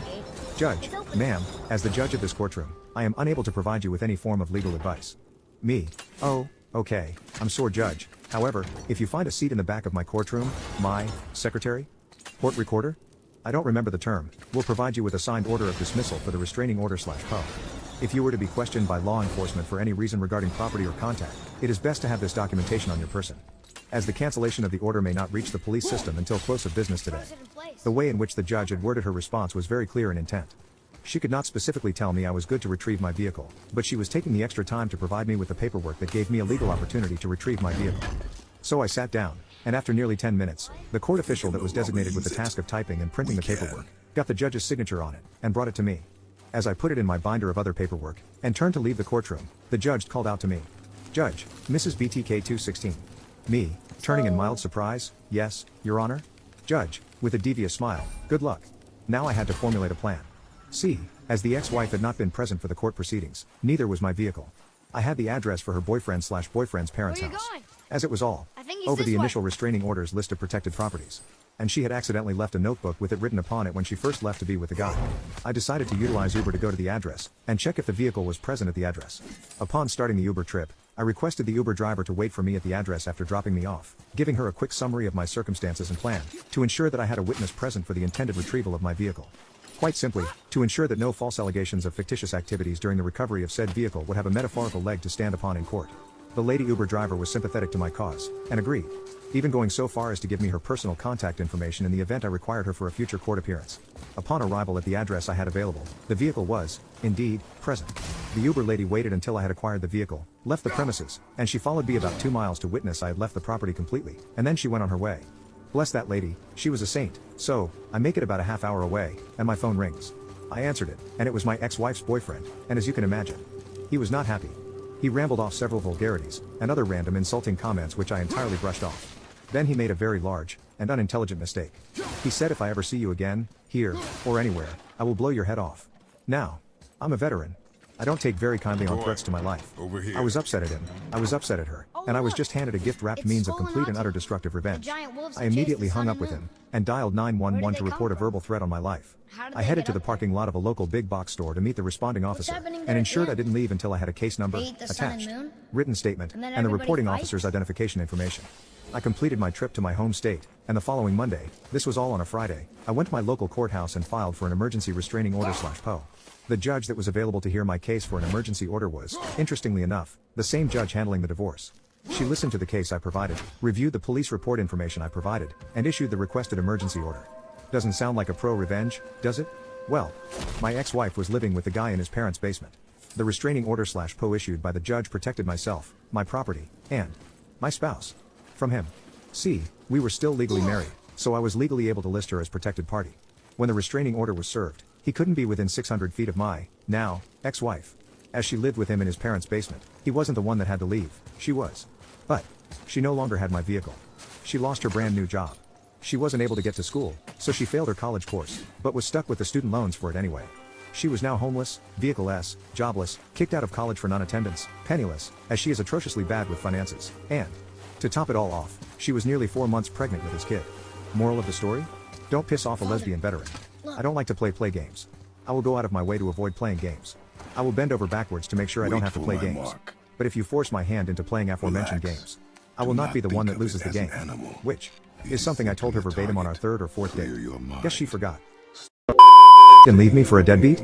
Karma will find you with a little help from me. My ex-wife and I got divorced 2 years ago. A miserable part of my life I'd love to forget, but something recently happened to trigger my breaking point. We have 2 wonderful children together, now 11 and 13. I must admit the divorce was incredibly difficult on them both, to the point now I see how much damage was done. Overall though, they've been strong throughout, leaning on each other for support. In the divorce, my ex-wife got the house and close to full custody of our children. The best I could get was every other weekend. My apartment is an hour away and has only 1 bedroom. The home prices are very high in my area, and I cannot afford much else. So, the kids live with her daily and get to stay at their home schools. This hurts, but I don't blame the courts. I'll admit it made sense. They wanted the kids to stay in their homes. While I miss them very much, I focused on my work. I'm looking to get a promotion so that maybe one day I could move into something a little better and live closer to the kids to be in their lives daily. 6 months ago she got this new boyfriend. And within 3 months this guy moved into my home, under the same roof as my children. Of course, I soon hear through the grapevine how everyone is swooning over this man and how fun he is. Including my children. My ex-wife and this man are taking vacations together with my children. One to Disney World and one to San Diego early this summer. And who is paying for most of it? Me. She only works part-time. He is a deadbeat. My guess is it must be some of the money I send them every month. While this had me boiling, I tried my best to hold my feelings inside. That is until last weekend when the kids came to see me. My favorite part of the week. When they arrived, they could talk about one thing, the vacations. And how much fun they have been having with mom and her boyfriend. They showed me all their new clothes along with brand new electronics as well. Both new iPads and AirPods. All were bought by the new boyfriend. At this statement, I lost it. 2 years of pent-up rage exploded. You see, my children had no idea why their mother and I got divorced. No clue that she cheated on me over 6 months with not one, but 3 other guys that I know of. She'd drop the kids off at her mother's while I was away on business and sleep with these guys. Usually renting cheap hotel rooms to sleep around like some teenagers. Eventually, she settled into a regular affair with one guy. This loser lived in his aunt's basement at the time. You have no idea how bad that part hurt. I found out one day that something was up. I was doing the laundry when I found a hotel key in her pocket along with a receipt. This confirmed many of the suspicions I'd been having. But this is my first piece of evidence. Still, I did not want to believe something was going on. So, I faked an overnight trip and watched her. Well, it did not take long for the kids to get dropped off at her mother's house, followed by bringing someone into my own house. A man, carrying a six-pack of something. I did not confront her that night. Instead, I went to the bar and drowned myself in alcohol, spending the rest of the night crying in my car. It was late the next day when I confronted her, secretly hoping she would feel bad or tell me it all was a mistake, but that did not happen. She blamed it all on me. I'm not around enough. I'm too strict with the kids. Not fun like I used to be. You name it, she had an excuse as to why she was justified in her actions. Right there she said she wanted a divorce. I cannot describe how much these words hurt. They hurt like a knife in the gut, almost worse than the cheating. As the divorce was worked out, we decided to keep things light with the kids. Her therapist suggested this. So, in the end, we told the mom and dad just needed to be apart. It was not their fault at all, and we both still love them. Well, obviously, no matter how light you make it, the kids were devastated. They were hurt beyond anything I could have predicted. But it happened and we all lived with it. Last weekend when they showed off all their new toys and gushed about all the vacations, I lost it. I looked both in the eye and asked if they wanted to know the real reason why your mother and I divorced. This is where I think I took things too far, but I couldn't help it. I said something along the lines of, kids, your mother slept with 3 other guys. One in my bed. She is a liar and a cheat and drops you off at her grandma's house so she can act like a spoiled 18-year-old again. Her boyfriend, the one who brought you all this stuff, is unemployed, and the one she was with while married to me. I then proceeded to pick up the phone and call her mother. Of course, she picked right up. I gleefully explained the whole story to her mother, whom we also hid the reason for our divorce from. The place she'd drop off the kids to get me time, as she called it. Always lying to her about the many reasons she needed a babysitter. Well, let's just say her mother was not pleased by her daughter's actions. Now my ex-wife is in a heap of trouble. Her mother is furious with her. The kids are devastated. They are now old enough to see it was her fault after all. Well, I've received multiple calls from her. All unanswered. She is begging to talk. She wants me to take it all back. Explain it was some lie I made up. Tell the kids it wasn't her fault after all. She says they are not talking to her now and treating her differently. In a way, I do feel a little bad for my actions. She is a good mother and great with our kids. But I just could not hold it in anymore. My stepdaughter has been taking photos of me while I sleep. The reason was worse than I could have imagined. I don't know what to do. I'm really freaking out right now. Apparently, my stepdaughter has been taking photos of me while I sleep. I could really use some help. 6 months ago, I married my husband, Harry. Harry has a daughter from a previous marriage named Lily. I don't have kids. Lily and I have never gotten along. However, in the past few months things have gotten much worse. She used to just ignore me. Now, she's actively aggressive. I found paint on my favorite heels. She accidentally used one of my favorite t-shirts as a cleaning rag. She even spilled some sort of black ink in our bed during an art project or something like that, who knows. Harry has talked to her over and over again, but he hasn't really disciplined her. I keep telling him she needs to see the consequences of her actions, but he's too much of a softie to actually ground her, or take away her phone. He keeps telling me she's going through a tough time. Please, just let her be for a few months. I tried to ignore it. But then it got worse. Harry was on a 3-day business trip, so I was completely in charge of Lily. And she amped it up to 11. The very first morning, she came down the stairs wearing one of my necklaces. You can wear my jewelry, but need to ask me for permission first, I told her. I don't need to ask permission for anything, she replied, rolling her eyes. Yes, you do. For the next 3 days, your dad's gone, so you need to listen to me. No, I don't. You're not my mom, she shouted. Classic. Then she pulled at the necklace and snapped it right in two. I wanted to scream. But instead, I calmly confiscated her phone. Harry would be furious with me. But I'd had enough. When she got home from school, she ran into her room and locked the door, crying. I explained everything to Harry over the phone. I could hear the annoyance in his voice, but he agreed that she needed to learn, and it was okay to keep her phone for a few days. So I thought things were looking up. Then it happened. Later that night, after Lily went to bed, I wanted to take a picture of our cat. But I grabbed Lily's phone by mistake. And after I took the photo, I went to the camera reel. I found a photo of myself. Sleeping. What the heck? It was a dark, grainy photo. She hadn't used the flash. but I could still make out my face, clearly, smushed against the pillow. Eyes closed. I could make out Harry's silhouette in the background behind me, facing the other way, and my book on the nightstand. Before I could stop myself, I flipped to the next photo. And there was another one. Another one of me sleeping. Taken from a different angle. Taken from below. Like she'd been hiding under the bed. My thumb raced across the screen as I flipped back through the photos. There were dozens of them. Dozens of photos of me sleeping. One taken from inside our bathroom. Another taken from inside our closet. I looked at the timestamp on them and they were all taken around 2 a.m. Over the course of weeks. I tried to call Harry 3 times. But his phone went right to voicemail. It was after midnight, and he had an early meeting tomorrow. He must have turned it off. Come on, I muttered, calling him a 4th time. Jen? I jumped about a foot in the air. Lily was standing behind me. In the semi-darkness. Her wavy hair hung halfway over her face. I backed away. What do you want? I asked, quickly ending the call. I want my phone back. Not tonight, I replied, my heart pounding. Maybe tomorrow. She shrugged. Okay. Then she went back upstairs and into her room. I flipped through the photos one more time. Why in the world would she take these photos? To intimidate me? To scare me? To help her plan of murdering me? There was a much more likely, much less sinister reason. She could have taken them to embarrass me. Maybe she planned to post them all over TikTok or Instagram. Me, sleeping with my mouth open, looking like a pile of dung. Really mean of her. But not psychopathic. Still, I locked my door that night anyway. After talking to Harry, I felt better. He thought the same thing. She was taking them to post them online or something, but he was now in total agreement with me. This has gotten out of hand. I'm gonna talk to her as soon as I get back. So that was a relief, at least. When I picked her up from school, Lily asked, "Can I have my phone back today? If you're really nice, I'll give it back." Okay. Like I said, I just locked the bedroom door at night. She couldn't take more photos of me. Later that night, I regretted my promise. Lily was a perfect kid. She thanked me for dinner. She washed her dishes. She even folded the towels sitting on the dryer. And while I didn't want to give the phone back, I wanted to reward her for being so good. So I gave it back. At 2:30 a.m. I woke up with a start. As I sat up in the darkness, I realized what woke me up. A clicking, metallic noise. It was coming from the door. The door creaked open. And there was Lily, with a bobby pin in her hands. She'd picked the lock. "What are you doing?" I hissed. Her eyes went wide. Then she ran back down the hallway, towards her room. I jumped out of bed, running after her. Hey, I shouted. "Why are you taking pictures of me?" She stopped. Then, slowly, she turned around. Dad didn't believe me. So I had to take the pictures. "Didn't believe you? About what?" She didn't say anything. Instead, she handed me her phone.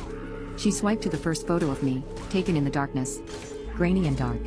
She pointed to the window. "Look." "At what?" "Turn the brightness up." I did. And then I gasped. She flipped to the next photo. And the next. My heart began to pound. In the window behind the bed you could see a figure standing there peering in. It looked like a man or a tall kid, but I couldn't tell who it was. The phone fell out of my hands. Dad didn't believe me. When I showed him the pictures, he didn't see it. He yelled at me and said I was reading too many scary stories. So I've been showing them to my friends. Lily and I are staying at a friend's place for the time being. We're not going back there. Not until we talk to Harry, not until we figure this out. When he gets back he's installing security cameras. Hopefully it's just some pervy neighborhood boys peering in because I don't wear a lot of anything when I sleep. That seemingly normal day took a horrible turn for the worst. When I was 19, my mom was threatening divorce, and my dad was very depressed over it. For about a week I went back and forth from the place my mom was staying and my home, where my dad was. I tried to make him feel better, but he kept asking me about my mom. He'd ask me to talk to her and do anything I could to change her mind. I felt bad for him. He loved her and hadn't done anything wrong in the relationship, but according to my mom she had fallen out of love with him. I couldn't bring myself to tell him my mom had already made her decision. The night before Father's Day, I was leaving to spend the night with some friends. Before I left, I told him I'll be back early so I could make breakfast for him for Father's Day. He said he'll take a rain check. I didn't think anything of it. I went to a club that night, and took some substance we'll call E. I was at the time also prescribed Addy and was discreetly taking more than recommended. After an hour of feeling nothing, I began to feel lightheaded and hot. My heart started racing and I could barely think. I begged my friends to take me to the hospital and told them that something was happening to me. They shrugged it off. Finally, a boy I met that day who was friends with one of my friends drove me back to his house. The whole ride home I was struggling to regulate my breath and heart rate, fearing for my life. When we got to his house, my body began to calm down, leaving me extremely weak and exhausted. I remember laying on his bed, still terrified of what and still could happen. His dog came up to me, jumped on the couch. He curled up next to me, making it so his head propped on my leg, a melancholy look on his face. At about 6 a.m., all my friends were home. After they begged for forgiveness for not caring for me like they should have, I asked to be driven home. On the way, I randomly started tearing up. I was thinking I'd have to ask my dad to take me to the hospital. Something still didn't feel right. My anxiety had skyrocketed and I needed to get to my dad. When we got to the house, I went to the door to see a note taped onto it. It basically said, "Don't go in the house and call the police. I'm sorry for being such a coward." My already weakened heart dropped. In shock, I called the police. With my eyes completely dry, I told them that my dad had unalived himself.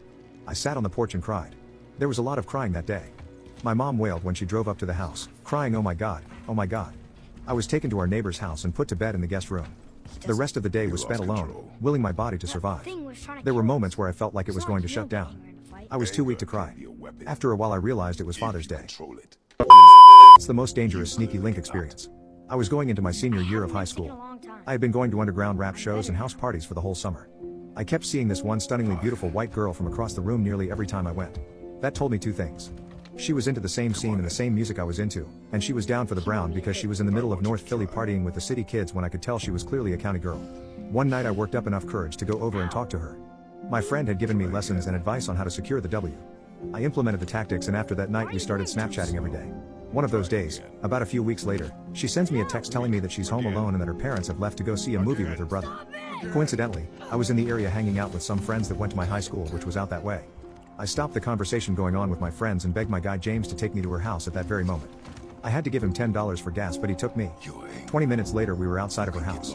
She had stopped texting me after she sent the address so I let her know we were outside. We sat there for about 5 minutes before James told me to get out so he could go back to our friend's house. I understood so I let him go and made my way to the front door.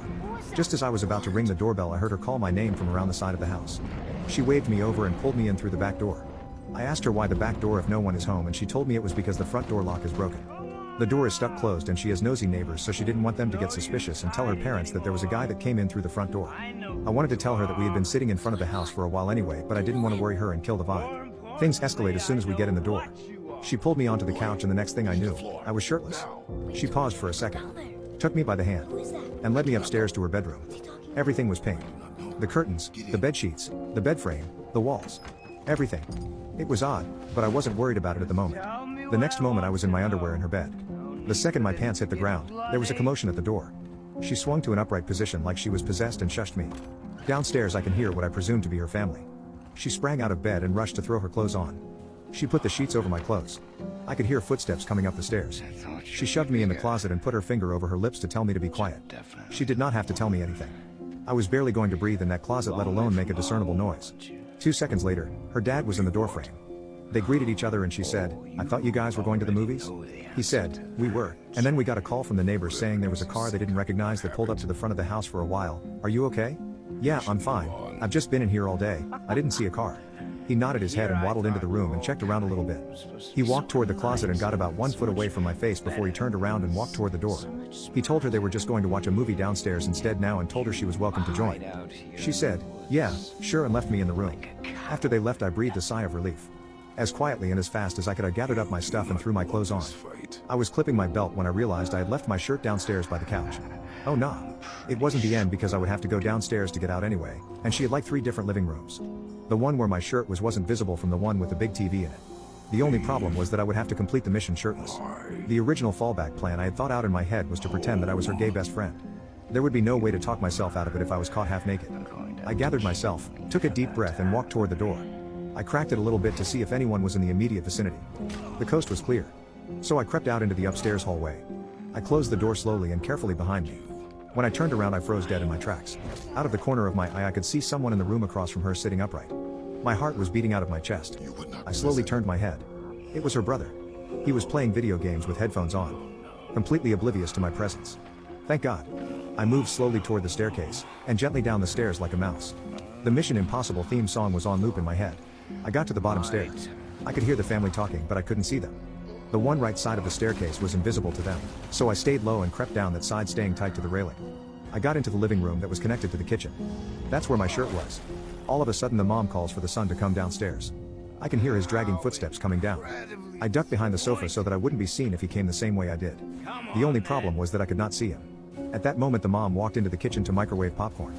My stomach was churning while I heard the popping noises.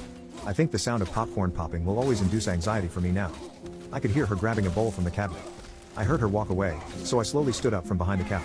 As I stand up, I'm met with a face 6 inches from mine. It's her brother. The little weirdo just stood there the whole time and didn't move. I had my shirt in my hand at this point. He walks away to the TV. We did not exchange words. There was somewhat of a mutual understanding between us at that moment. Seconds later, the whole family comes out of the living room while I have my shirt over my head with my arms through it. It was barely on, but I figured it was good enough. I threw my hips to the side, let my left wrist go limp, and gave the zestiest hey I could possibly muster. The mom broke out into a scream. The dad bolted upstairs. This was my cue to get out of there. I darted for the front door and tried the handle. I had forgotten she said it didn't work earlier. Oh no. The dad's heavy footsteps slammed down the stairs behind. I took off toward the back door. I heard a shotgun cock behind me. I prayed this door would just open easily. It did. I flung it open so hard that I thought I had been shot. I ran for what had to be 2 miles in the first direction I saw before I stopped to make the phone call to my friend to pick me up. Who is the most unexpected person you ended up dating? I went on a date with a guy who tried to rob me. 2 years ago, I returned home from my father's funeral. As soon as I opened the door to my apartment, a guy holding a crowbar came out from my kitchen holding my TV. I live in the city, so robberies are common. The guy began shouting at me and he clumsily dropped my TV and began holding the crowbar like it was a baseball bat. I was so stunned at what was happening that I didn't move. The guy screamed at me to empty my pockets. From the stress of the last few days with my father passing away, I simply started crying. Not out of fear at what was happening, but because this was literally the worst time of my life. The worst moment. The worst minute and second. While crying hysterically, I gave the guy my wallet. I just sat on my floor and hugged my knees and told him, through my tears, to take whatever you want. He hesitated, looked down at me. He dropped my wallet and sat down beside me. Immediately, he began to comfort me. He began to apologize. He put my TV back on the table and told me it wasn't damaged. He told me that he lost his job and that his mom needed medicine that he couldn't afford and that they were homeless. He told me all of this while I just wailed. I cried for my father, who was lost. I cried for my future, for it was uncertain, and I cried because my home had been intruded on in the most violent way. For a good 10 minutes I sat on the floor with a guy who had every intent to rob me, telling me that it would be okay and that he was sorry. He begged me not to call the police. I just started screaming at him to get out. He ran away so fast that he left the crowbar. I threw it after him as he ran down the street. 2 days later, I came home from work and he was sitting in front of my door. I was so terrified that I pulled out my phone, but he had this look on his face of remorse and regret. He told me that he told his mom what he did, and his mom made me some soup. He handed me this tiny bowl wrapped in tin foil. Again, I was so stunned and overwhelmed and angry that I slapped the bowl out of his hands and it shattered on the floor. I told him to leave or I was calling the police. He left. I remember he looked upset. I left the soup and shattered bowl outside my door, almost as a warning for him to not come back. About 3 months after that, I got a note in my mail slot from the guy. He told me his mother had passed away and that he was no longer homeless and that he had a job. He wanted to repay me for breaking into my apartment. He wrote down his address and told me that I was welcome to break into his place if I wanted, but he didn't have much stuff. This all overwhelmed me. I threw away the letter, but I remembered his address. I remember walking by there one day, out of curiosity. It was a ratty apartment building across the city. He was walking up to his room and he saw me. He waved. I turned away and left. He ran after me and apologized again. Told me that he never meant to do what he did. He showed me the program from his mother's funeral that he kept in his wallet. He wasn't lying, she was real. He was real. He was a real person. I don't know what it was, but I believed him. We slowly began to grow together as people. I can't describe it. After a year of maintaining communication and learning about who he was, he enrolled in a local community college and began taking courses to earn credits before applying to university. I helped him study for his history class a lot. He's great at math and science, though. I never invited him over to my apartment, however. No matter how much I got to know him, I was still afraid of him. And he knew that.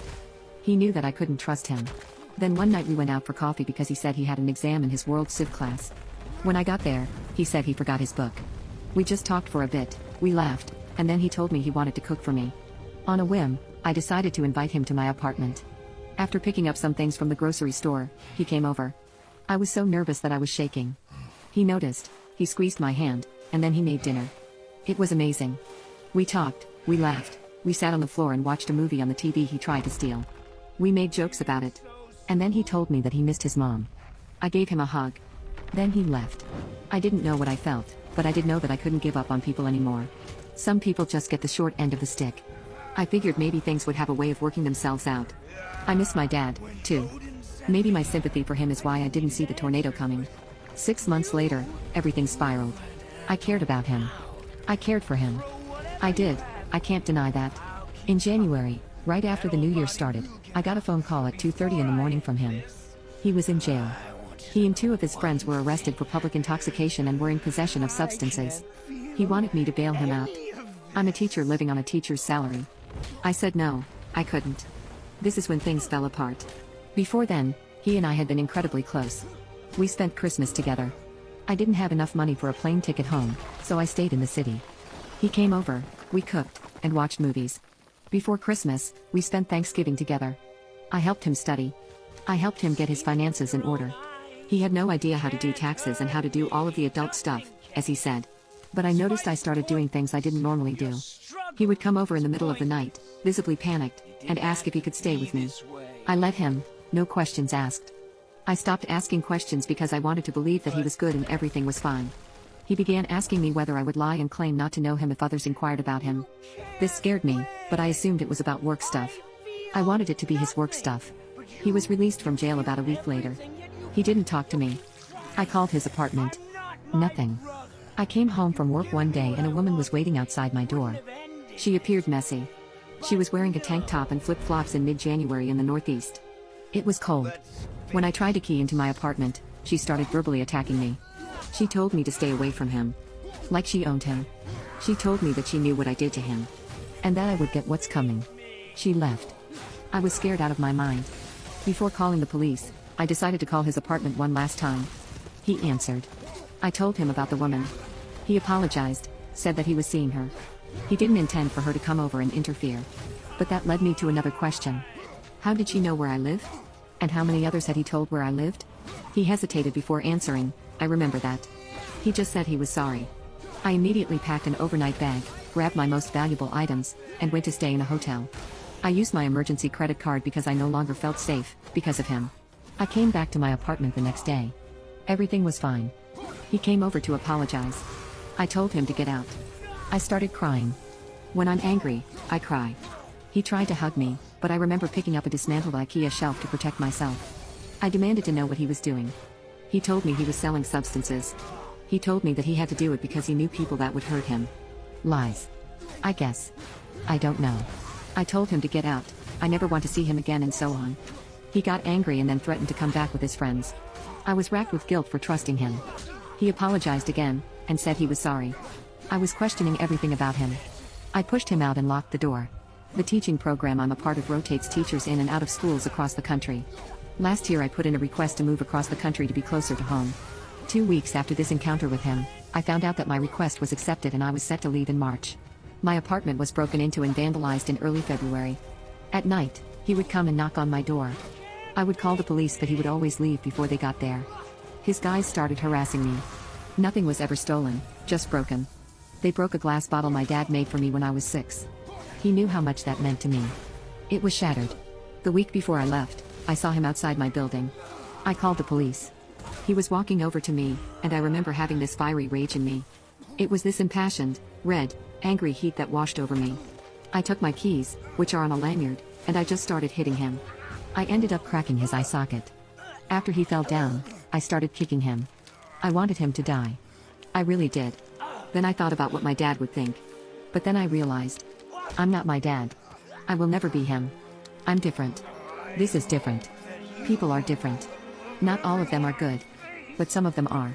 I am good. I am a good person. When the police arrived and questioned him, they realized he was the one that was harassing me. He was wanted for a myriad of other charges.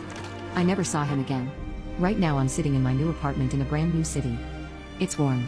Rent is cheaper. I live in a neighborhood of old people. They're nice. They love that I teach kids. It makes them feel safe, I guess. Some days I leave my front door open and let in a breeze. I'm never afraid. The beach is literally a 7-minute walk from my back door. I'm happy. So I'm putting this to rest. It's done. It's over. I'm tired. She had a man but wanted me. So I beat her cheeks and sent her back to the streets. My girlfriend of 4 years decided that she'd rather date some army guy she'd known for only a month. She dropped me to the curb for him. After some time had passed, I decided I would try to get back out there again and just have some fun. I figured online dating would be a good option.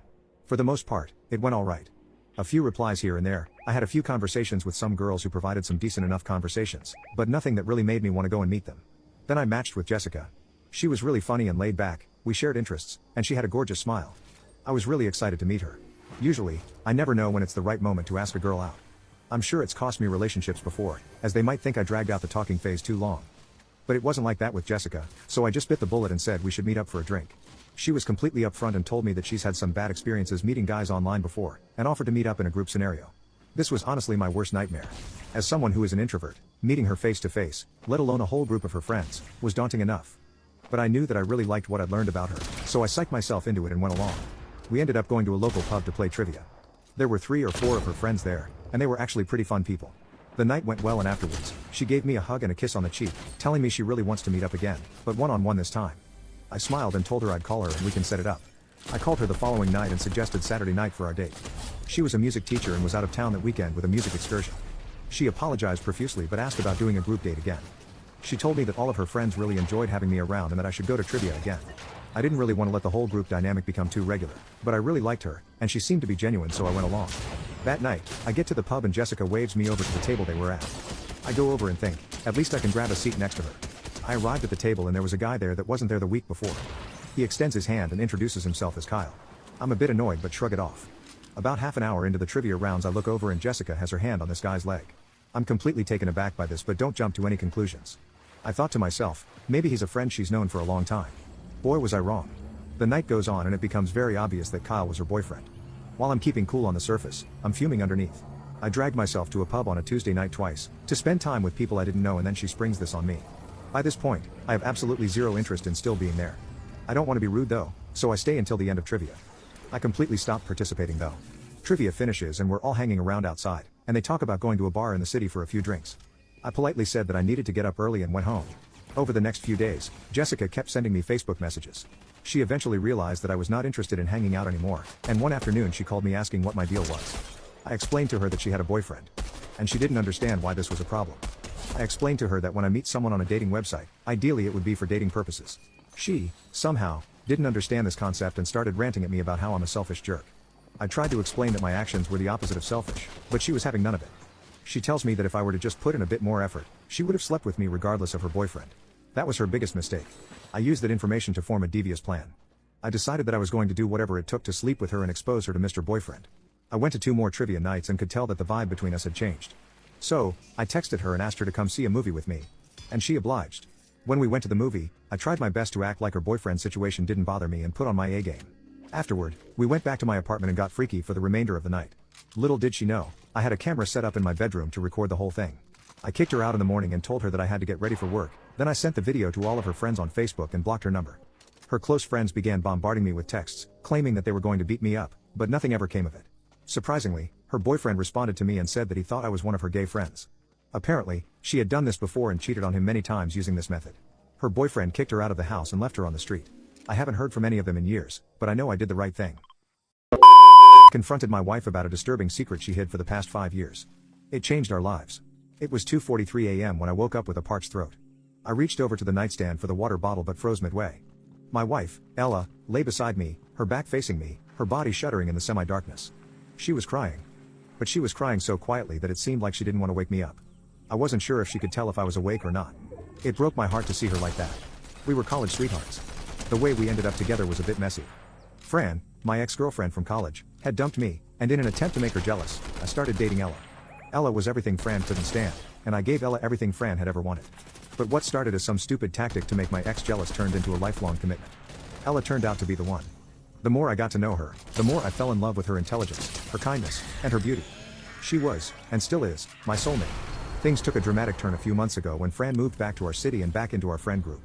One night, the girls decided to go out, splitting themselves into 2 cars. Ella was supposed to be in one car, Fran in another. But fate had other plans. Fran's car was hit by another vehicle.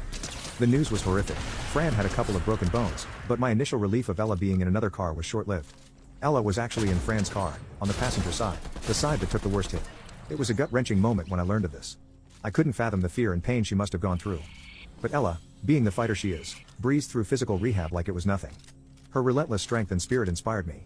It had always been one of the things I admired most about her. So to see her lying in bed bawling her eyes out was shocking to me. I had never seen her cry before. After the first night I noticed, they continued for days. She'd cry for hours, silently, stealthily. And then, in the morning, she'd put on a strong, happy face as if nothing had happened. Each time I stirred in bed, she'd grow quieter, ensuring I remained undisturbed. My mind was in a whirlwind. I loved her more than anything in the world, and seeing her in pain but not knowing why was unbearable. Despite all of our friends still focusing on Fran's injuries, I couldn't help but be more concerned about Ella.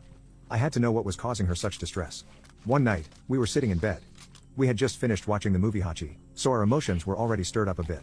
I decided to say something. I mustered up the courage to confront her. "Ella," I began softly, "I know you've been crying at night." She tensed, her breath hitched, but she didn't respond. I held her, pulling her close and assuring her that she could tell me anything, and I would be there for her. And then it came out. The reason behind her silent tears. She told me that she had been crying for the past few weeks, but I had only noticed recently. When she had gone to her last checkup, she complained about having a constant headache in the back of her head. The doctor advised that she immediately went to the hospital to get it checked out, and so she did. Ella had brain cancer. She had been diagnosed shortly after the accident but chose to keep it a secret. She was scared to start chemotherapy because she was afraid of seeing her without hair. She didn't want to burden me or affect our relationship with her prognosis. She only had a few months to live. The revelation was a bombshell. I held her tighter as she let out her tears, no longer silent. The enormity of her situation was overwhelming, but it brought a level of understanding and closeness. Ella had been silently bearing her pain to protect me, to keep our relationship from the shadow of her impending mortality. But now that I know, we could face it together. No matter how tough the journey ahead would be, we resolved to face it hand in hand, supporting each other. Ella wasn't alone in this, and I made sure she knew it. Her strength and resilience made me fall in love with her all over again. It's been 3 years since that happened. Ella underwent an intense surgery in order to remove a majority of the tumor, and the chemotherapy got rid of it altogether. We now have a beautiful daughter and can't wait for what the future holds for us. If you have a personal struggle going on in your life, don't hesitate to tell someone. It might just save your life. My twin slept with my girlfriend and outed me to everyone. Luckily God had a plan for him. Sebastian and I have never been close. He would always put me down, belittle me, bully me with his friends at school, break my stuff, and so on. Growing up, the only people I knew to rely on were my older sister Jane, my cousin Kai, and my best friend Isaac, who all knew what an awful person my brother was. When I was 17, I got my first girlfriend who I loved very much. We didn't have intimacy because she wanted to wait until her 18th birthday, but it turned out that she was having an affair with my brother behind my back for half the time we were together. She was only caught when it was revealed she was pregnant. I was crushed. She knew how much I hated my brother and she saw some of the awful things he did to me, but she still went and did that. Cheating is bad enough, but to do it with him, of all people? Really? I punched him in the face. I broke his nose and made him lose a tooth, but according to my parents I was the one in the wrong. Now we had to help this girl who was carrying my brother's child and had to help support them. My brother then said he had no intention of being a father and told my girlfriend to get an abortion. She then ran out of town and I never saw her again. I don't know if she had the baby or aborted it. All I know was that she was gone, and my folks were still praising my brother as the golden child. I was still the black sheep and a failure, as usual. Another year passed, and me and my brother still despised each other, but I had started dating again. This new guy Daniel I had met at college caught my eye. He was deaf and I studied sign language out of boredom, so we got talking and things just seemed to click. We dated, fell in love, and I brought him to my friend Isaac's party to introduce him to my friends. At this point, the only one who knew I was bi was Isaac. But one day walking into a cinema holding my boyfriend's hand I bumped into my evil twin. He pointed, laughed, and said some homophobic remarks. I told him to go away and I went to see a movie with my arm around my boyfriend. When I got home after dropping my boyfriend off, I knew I'd be facing something as I walked through the front door. I saw both my parents on the sofa, my mother crying about how on earth she could have given birth to someone so disgusting. My father got up to yell at me and spout homophobic remarks and slurs. At this point, I saw my brother up the staircase with a grin on his face. He then came down and said he was uncomfortable with sharing a room with a slur. My folks kicked me out right there and then. With what little clothes and money I had, I went to Isaac's house and his family took me in. I stayed for 6 months, actually experiencing familial love and affection. Eventually, me, Daniel, and Isaac all got a 2-bedroom flat together and all was good for the time being. In December of last year, me and my now husband Daniel got married. I had a brilliant job in graphic design, had my own house by the sea, and life had never been better. However, I got a call from my sister that my brother was in the hospital. I hadn't thought about him much over the 9-year period since I was kicked out, but being reminded of his existence brought up a lot of painful memories for me. I was told by my sister that Sebastian wanted to see me and that it was urgent, so I went to the hospital he was in and met my sister outside the front entrance. I asked her what this was all about, but she didn't tell me and said that I needed to ask my twin.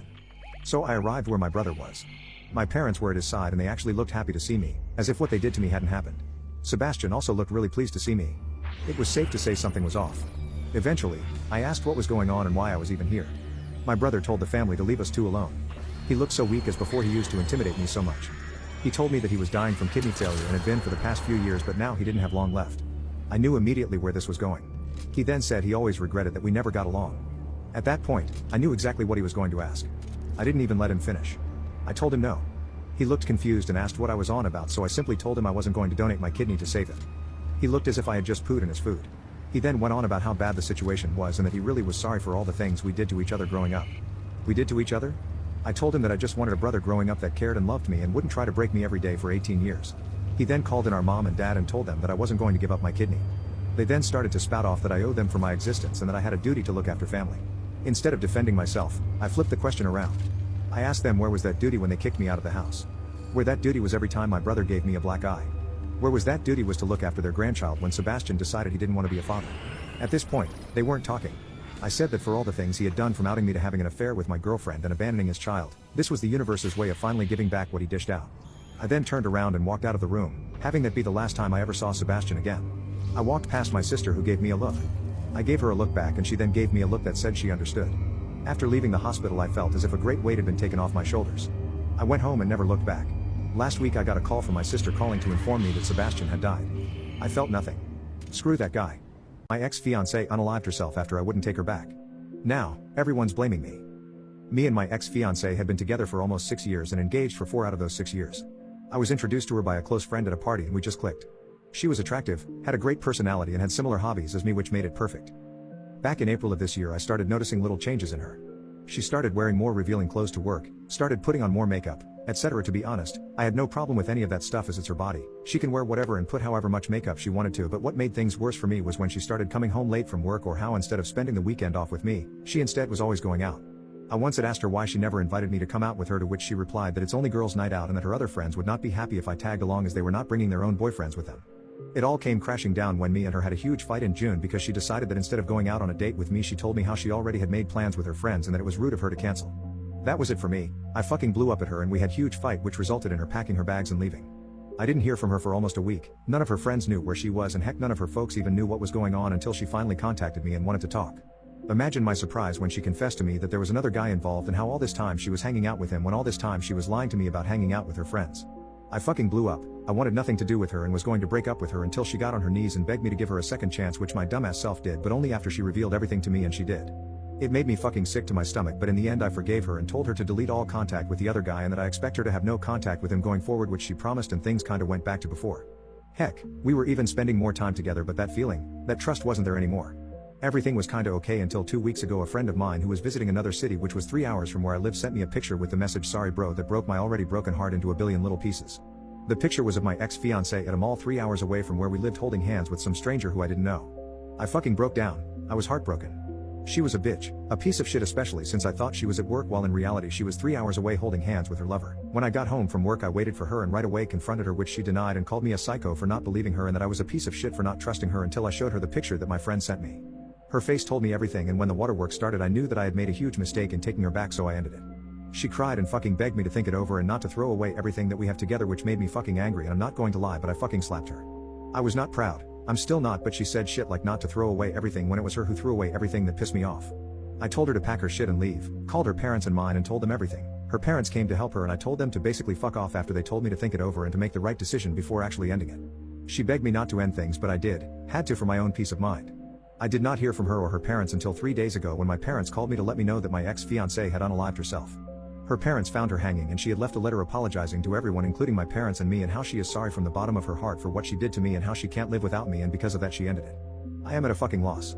My ex-fiancée friends and family are blaming me, and my own mother told me that it was my fault. She told me that I should have forgiven her since I'm clearly worth unaliving over. I am fucking disgusted. I have currently taken some time off from work and have not a single clue what to do.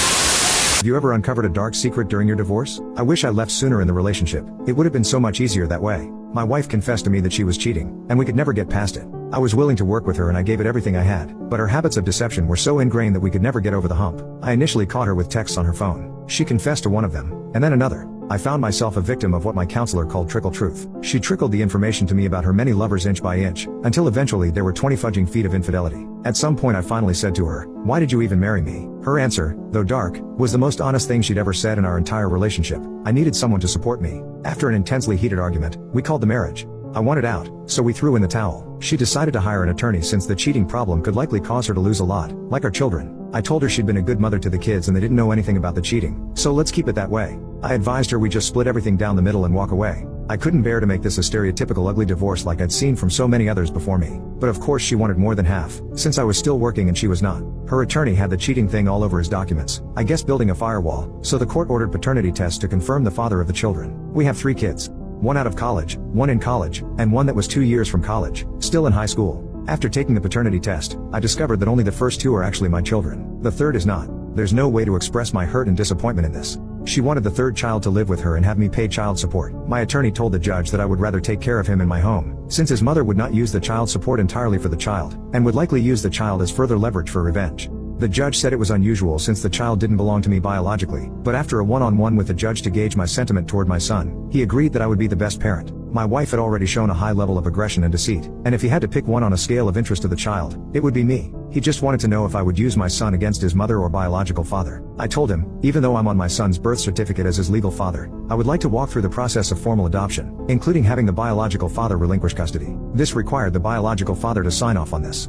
Well, as it turns out, our next-door neighbor's son is the father. He was 16 at the time he made my wife pregnant. He is now 30 years old with his own family, and he was more than happy to sign off whatever it took to hand my son back to me. The judge said with this form in his hand that I didn't have to take any further steps. My attorney had the father sign an additional form that he would not attempt contact with my son. He also agreed to get the medical history of his parents and forward it. I maintained contact with the father from time to time, and told him I wanted to know of any serious medical conditions that my son would need to be aware of. None have arisen thus far. The judge told my wife flat that if the statute of limitation had not run out, he would have her prosecuted for statutory rape of a minor. Mercifully, my son doesn't know he's not biologically mine, and for now we are past the storm. We had a lot of fun together for those last 2 years before he went off to college. He visits me more than the other 2. Their mom stays away mostly, doesn't answer invitations much and rarely speaks to them. As disgusting as the truth was about my wife, I will forever love this kid as my own. I've been getting freaky with my cousin and it feels so good. At the age of about 20, I was living the high life, and happy in every aspect of my life. Then, my cousin, a year and change younger than me, is moving into my parents' place for college. Shortly after finding this out, I lost my job. This cousin grated on my nerves when we were younger.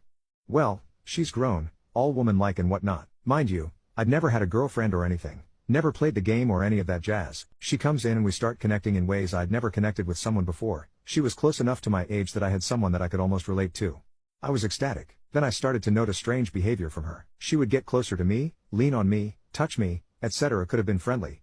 That started the gears turning, and in the wrong direction. That's when I noticed that she was actually quite unbelievably hot. Little body, pretty face. So how does it go from her casually coming onto me, to full-blown playing around with each other? We were watching a movie in her room. We were on a bed. She was complaining of a sore back. I offered a back massage, of course. I had done this for guys and girls alike, especially as an instructor dealing with people with back issues. I proceed to attempt to gently work out the knots, feeling her nice back through the flannel nightshirt. She was a size A, so she didn't generally wear a bra to bed, so nothing to get in the way there. Then she asked if taking off her shirt would make things easier. My heart started pounding. I wasn't sure if I wanted to say yes because it really would make the job easier, or if I wanted to say yes because I wanted to see her beautiful back, and possibly chest. Regardless, I said yes.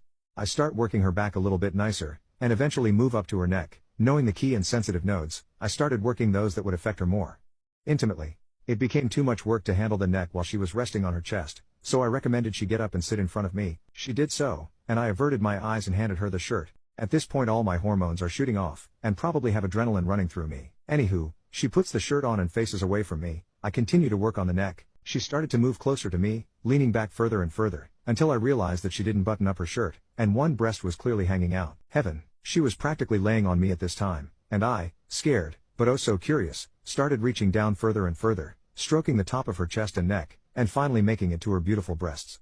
So soft and supple. She was reeling in the ecstasy of getting touched. Things went downhill from there, and a semi-broken relationship that lasted about a year and a half ensued before she finally cheated on me. But we did a lot of mutual touching. She was my first real relationship, as much as that is, and to be honest she was kinda bad. Have you ever experienced something horrible that ended up being a blessing in disguise? I was sitting at my computer typing. A door closes and I hear her walking into the house. She had been out with her mother. She says my name from our bedroom. Her voice is broken, and I can tell she is crying. I get up and walk to the room. I look in. She is staring at the ceiling with tears slowly streaming down her face. Slowly walking over, I sit next to her, unaware I was entering the final true moments of my marriage. I am very concerned. Mary? What? What is wrong? She cries for a moment while I rub my hand in circles on her back. She doesn't look at me. Instead, she keeps looking forward. She starts trembling on her own words, not able to get a full sentence out, and then there was a pause. I don't think I want to be married to you anymore. My hand stops rubbing her back and my eyes go wide. What? She is still crying, takes a breath, and repeats what she said like I hadn't heard her the first time. I don't think I want to be married to you anymore. I was in shock. What are you talking about, hun? What happened? She says, I'm just not happy, I'm not in love with you anymore. I don't think I love you. Sure, things had been a little frosty for a couple months, but not terrible? Not enough to throw in the towel on our marriage. I felt betrayed, but mostly confused as all hell. I thought to myself, what is really going on here? I say to my wife, babe, what is this? Everything is fine, so how did we get here? We were trying to have a kid 6 months ago, and now we are breaking up? Whatever it is, I'm sure I can fix it. I love you, hun. She ignores me and says, I'm going to stay at my friend's house, and she starts packing some of her things as I stare in confusion. She walks to the front door and I follow, trying to figure it all out. I walk out front with her as she walks to her car and I start encouraging her to stay. She says nothing, just that she needs to go away for a while. She gets in her car and says goodbye. I stand in our gravel driveway and watch her drive off. I walk back and sit down on my front porch and stare blankly at the ground for 30 minutes. Completely and utterly shocked. I was totally blindsided and unable to even feel heartbreak sink in yet. Our marriage wasn't great up until that point, but it wasn't terrible by any means. We'd been trying to have a kid and we were both 28. We tried for 7 months unsuccessfully and gave up for a while. I encouraged her to see a doctor. She got very depressed and started drinking a lot and going out. I tried to convince her to get help, but she would never listen to me. She stopped coming home some nights, but I thought nothing of it. I trusted her completely. After she left me flustered on our porch that day, I fought hard, really hard. She keeps refusing to come home and ignoring most of my calls. I keep telling her we can't work on our marriage if we aren't living together. I call her mother, trying to get her to talk to her. For months I do everything, appeasing her whims, expressing how much I love her, and saying I'm sorry for anything and everything I've done to let her down. It wouldn't take me long to eventually have an epiphany. Nothing about all of this made sense. I hadn't done anything that bad to her to begin with. I had always been sweet. I had never yelled, called her a name, hit her, or anything that she would feel the need to run away from. I cooked several nights a week. Hell, I even brought home flowers on occasion. I know what bad boyfriends and husbands are, and I definitely wasn't one of them. That night of the epiphany, I literally jolted awake in sweats. I think she is having an affair. I get out of bed, and I find a computer in our closet where I know her email and Facebook accounts are still logged in. I go on and find pictures of her on her Facebook account, in her private messages, going to Disney with another guy and his kid. She doesn't have her wedding ring on. I look down and see mine still on my finger. I go to her email and find tons of pictures with her and this mystery man. Explicit pictures, and details I won't go into. It was like something out of a movie, and totally devastating. This wasn't supposed to happen. I got the process rolling quickly and asked her for a divorce. It was a very difficult period. There were days where the air felt very still around me, like time had stopped, flattened out into a long perpetual groaning moment where all I could hear was the sound of my heart slowly breaking. It was difficult on my mother who saw the pain it was causing me. I tried very hard to hide it around her, but she saw right through it as any mother would. Slowly but surely it started to get better. I started pouring my energy into exercise, my studies, my career, and family. I never turned to addiction or bad habits as my vice of escape. Today, I have a new lease on life. I've met an amazing girl. She is extremely supportive, loyal, and if I might say, gorgeous. I got a promotion at my job, and I'm finishing my MBA. I couldn't be happier. Best wishes to all those who have gone through something similar. When did you realize your open marriage was a terrible idea? A week ago, I discovered my husband was on a dating app. He was showering and I had picked up his phone to order our taxi as the app was not working on my phone. The Tinder app icon covered my face on a screensaver photo of us. We were both 33 and been married for 2 years. I clicked on the icon and went through his profile. In his bio, he described himself as a single man looking for subtle fun. He listed his interests as music, movies, sports, reading and going to the gym. This almost made me laugh. This man had not been to a gym in his life but was one of those lucky individuals who seemed to be in naturally good shape despite eating an ungodly amount of trash. He also wouldn't be able to tell anybody where the nearest bookshop was. All his photos were from our holiday in Europe. He had cropped me out of every single one. He had several active chats with different women. I heard the water turn off in the shower and threw his phone back onto the pillow on his side of the bed. I told him I no longer felt like going out to dinner and he started yelling about how I always changed my mind about everything. I curled up into a ball and told him to leave me alone. Then I started sobbing and he let the towel fall from around his waist. He got dressed in the jeans and shirt I had picked out for him. He stormed out of the house. I tortured myself imagining himself going to meet another woman from the app where we had originally met. I called my sister, my mother and many of my friends. They all instructed me to leave him, and I insisted I could not. I simply loved the man too much. I wanted us to be one of those couples who grew old together and spent their twilight years knowing that they lived a life filled with love. I told myself that I would continue to let him use the app and have his flings as long as he always returned to me. I did not even plan to let him know that I knew. I did want to put him under more stress or inflict more guilt than he probably already felt. That's how much I loved him. My husband got home around 3 a.m. I could only smell beer and sweat on him. No perfume. He apologized for losing his cool and I said I regretted not going to dinner. We had sex and he fell asleep shortly afterwards. I slid his phone from under the pillow. My husband also did not know that I knew he used my birthday as the passcode on his phone. I used this fact to remind myself that he really did love me and then went back onto his Tinder. I took photographs with my own phone. His profile. His Tinder premium membership which gave him unlimited swipes. His matches. The messages they exchanged. The profiles of his matches. I slid the phone back under his pillow. Like I said, I did not mind my husband having his fun, but I wanted to know all about it. I parked outside the supermarket and looked through the window. I saw her at register number 7, the woman my husband had been seeing the most. The woman he saw on the night I discovered his presence on the app. She had served me many times while I bought food for me and my husband. Her eyes locked onto me as I walked through the door. I picked up a basket and shopped like there was nothing wrong. I picked out all his favorite foods, and wondered if she would recognize them. Their messages indicated they genuinely liked each other. They were more than just SX, but less than a romantic threat. They were friends with benefits. He had reiterated early in their exchanges that he had no plans to leave me, which made me very happy but did not dampen my curiosity about the girls he visited. I lined up at her register, although the case were shorter at others. She was somehow prettier in person. She was only 19. She had all the beauty and glow of youth. She told me she was sorry, and I saw a tear roll down her cheek. I noticed my hands had been shaking as I lifted the items out of the basket and placed them on the conveyor belt. She obviously sensed my knowledge of truth. I handed her a tissue from my purse and told her to pull herself together. I asked her what time she clocked off, and after she answered I said I would pick her up. I warned her not to speak to my husband before our meeting. At 7 o'clock, I collected the woman. She shivered as I drove, and I put on the heating. I got us both milkshakes at the McDonald's driveway and parked at the entrance to the forest on the outside of the town. By now, her hands were shaking, but I told her to relax. I promised I was not going to hurt her.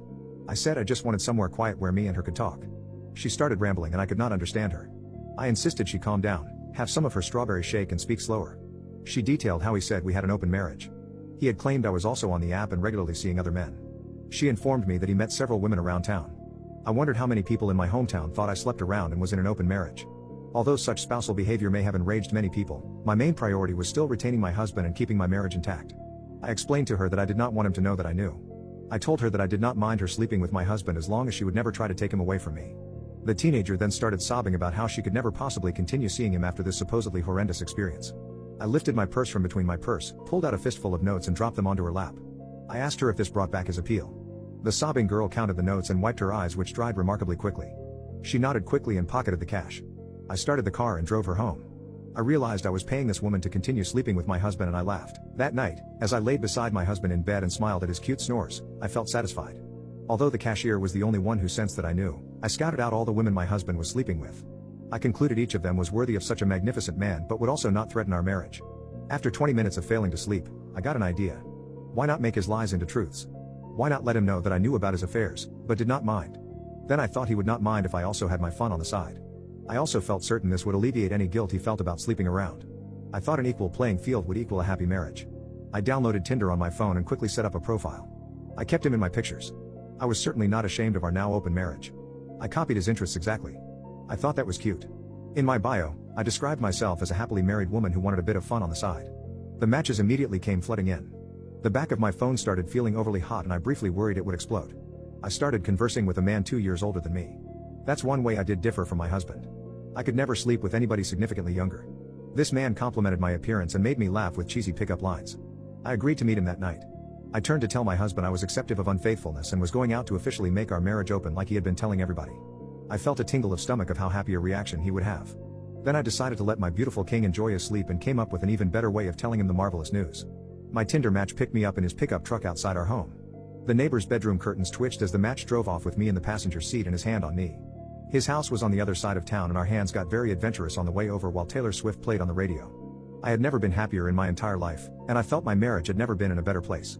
We were both getting the thrill of new flames but also got to retain the love from our marriage. The man had a nice house on the other side of town. He poured 2 glasses of expensive wine and took me upstairs. We had a long, deeply satisfying time together. When he had finally finished, I asked for a selfie. I wanted a photograph to accompany the text informing my husband of the wonderfully legitimate openness of our marriage. The man smiled and stuck up his thumb. I tiled my head slightly sideways and stuck out my tongue. Immediately after I sent the text, my husband called me. I answered the phone with the biggest smile on my face, and immediately burst into tears when he said the word divorce. 15 years ago my parents declared me legally dead to steal my money. Now they want to reconcile. This story began over 30 years ago in Germany. I had just turned 16 and was accused of stealing a neighbor's car and wrecking another neighbor's fence with it while running away from the police. I was drunk when the police picked me up, as it was legal to drink in Germany at this age.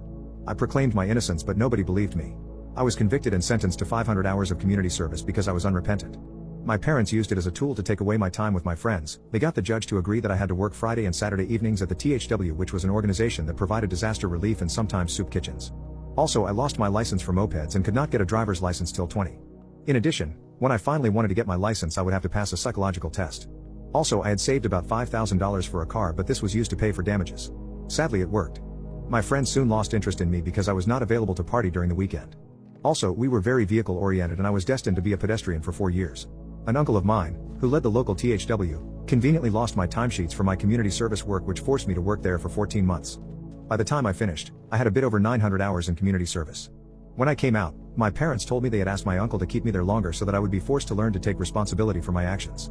They also justified this, saying that they were doing it for my own good and to save me from my friends. However, I finished my hours unrepentant and furious with them for essentially doubling my sentence. When I finished, I was in great shape and did well in school, as I lost my friends and had no interest in acquiring new ones after seeing how fickle they were. Focusing on academics was an outlet that was not forced on me by others, and I enjoyed it. Then I found out who had actually crashed the car. I told the police and my parents and tried to get my sentence repealed. I tried to have a retrial but failed because my sentence was already served. On top of that, the guy who actually did the deed was sentenced to only 100 hours of community service. At his trial, it came out that several people had known it was him, including my parents, who made him pay for the damages almost a year ago.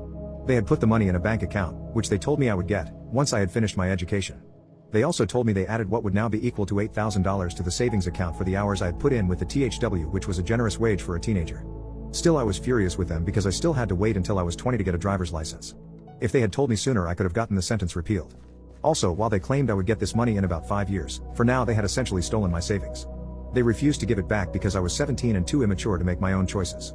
After a huge fight, I took my tent and camped out in the woods. I still went to school every day but refused to come back home.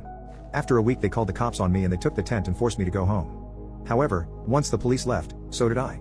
I slept wherever I could, which was mostly barns and in the woods if the weather was good, since I now had no tent. On occasion, the police found me. My parents called them every day for help. If caught, I would be forced to go home. They'd lock me in a room, but I simply waited for school and disappeared after school was out. When I finally turned 18, the police could not force me to go home. I only had half a year left of school, so I continued like this. I had no friends because I smelled funny and no interest in getting any friends because I was hurt. I was not going to let anybody close to hurt me again. Despite it all, I managed to finish school with good grades. After school, I used the mandatory military service to disappear. I volunteered for service abroad, which meant Eastern Europe at the time. After 2 years, I was done and had a nice nest egg. I enrolled in a university and studied chemistry. I found 3 good friends and met my first girlfriend, to whom I am now married. Everything went well for a while. Then my life spiraled.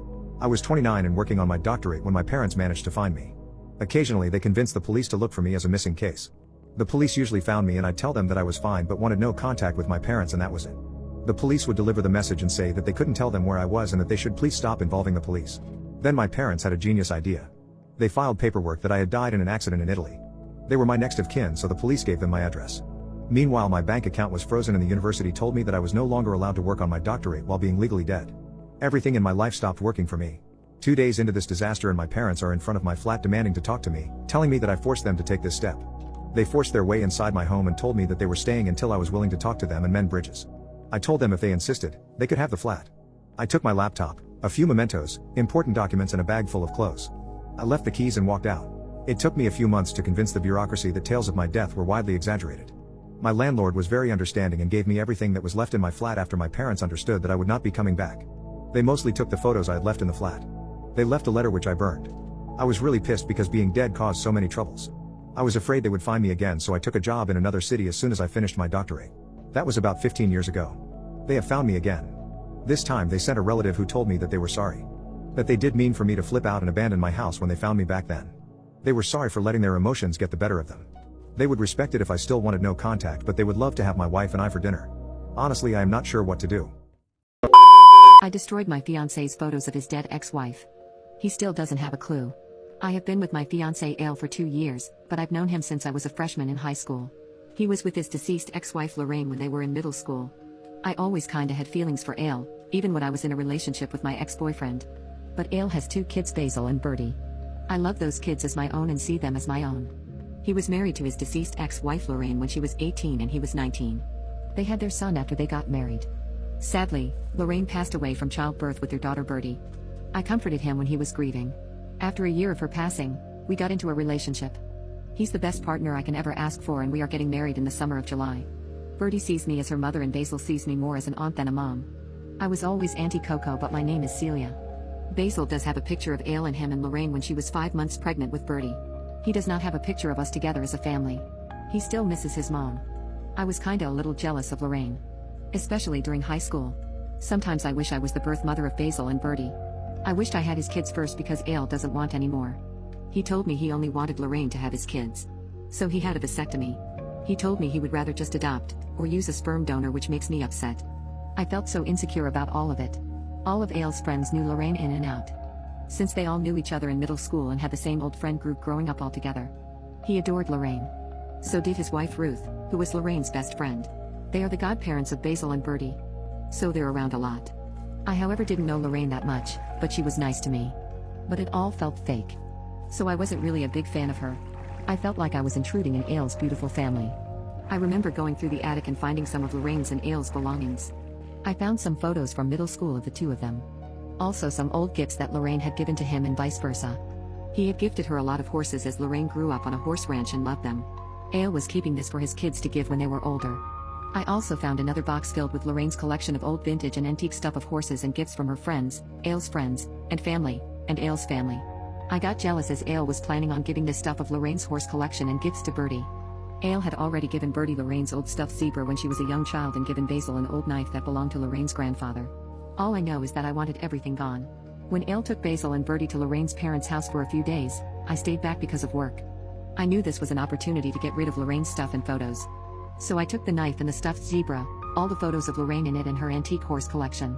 Burned all the photos and threw her antique collection away. I cut open all the stuffed toys of Lorraine's and letters she wrote. I destroyed every single thing of hers. I felt satisfied knowing she won't be a bother and nothing to be jealous of anymore. I felt happy and not remorseful.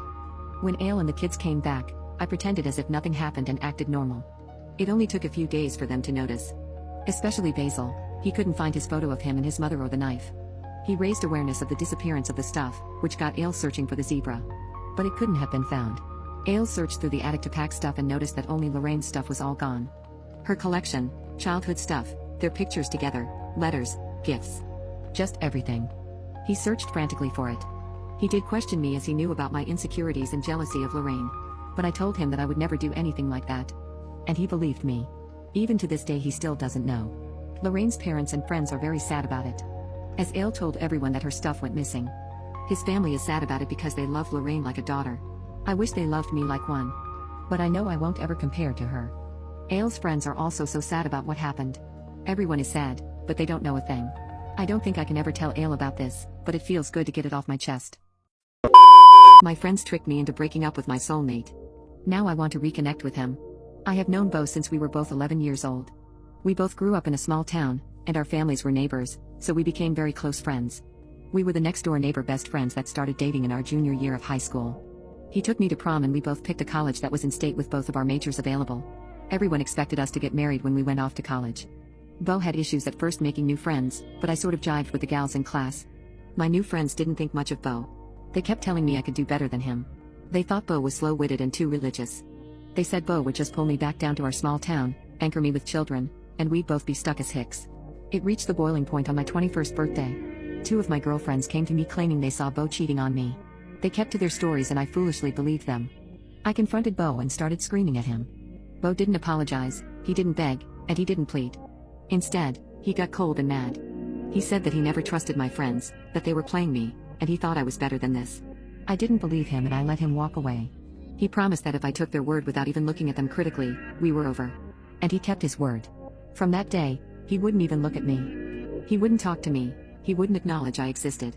For the rest of college, he never dated anyone. He just worked, went to class, and graduated early. My friends set me up on a ton of dates. I had a bit of a wild college ride, something I'm a bit ashamed of now.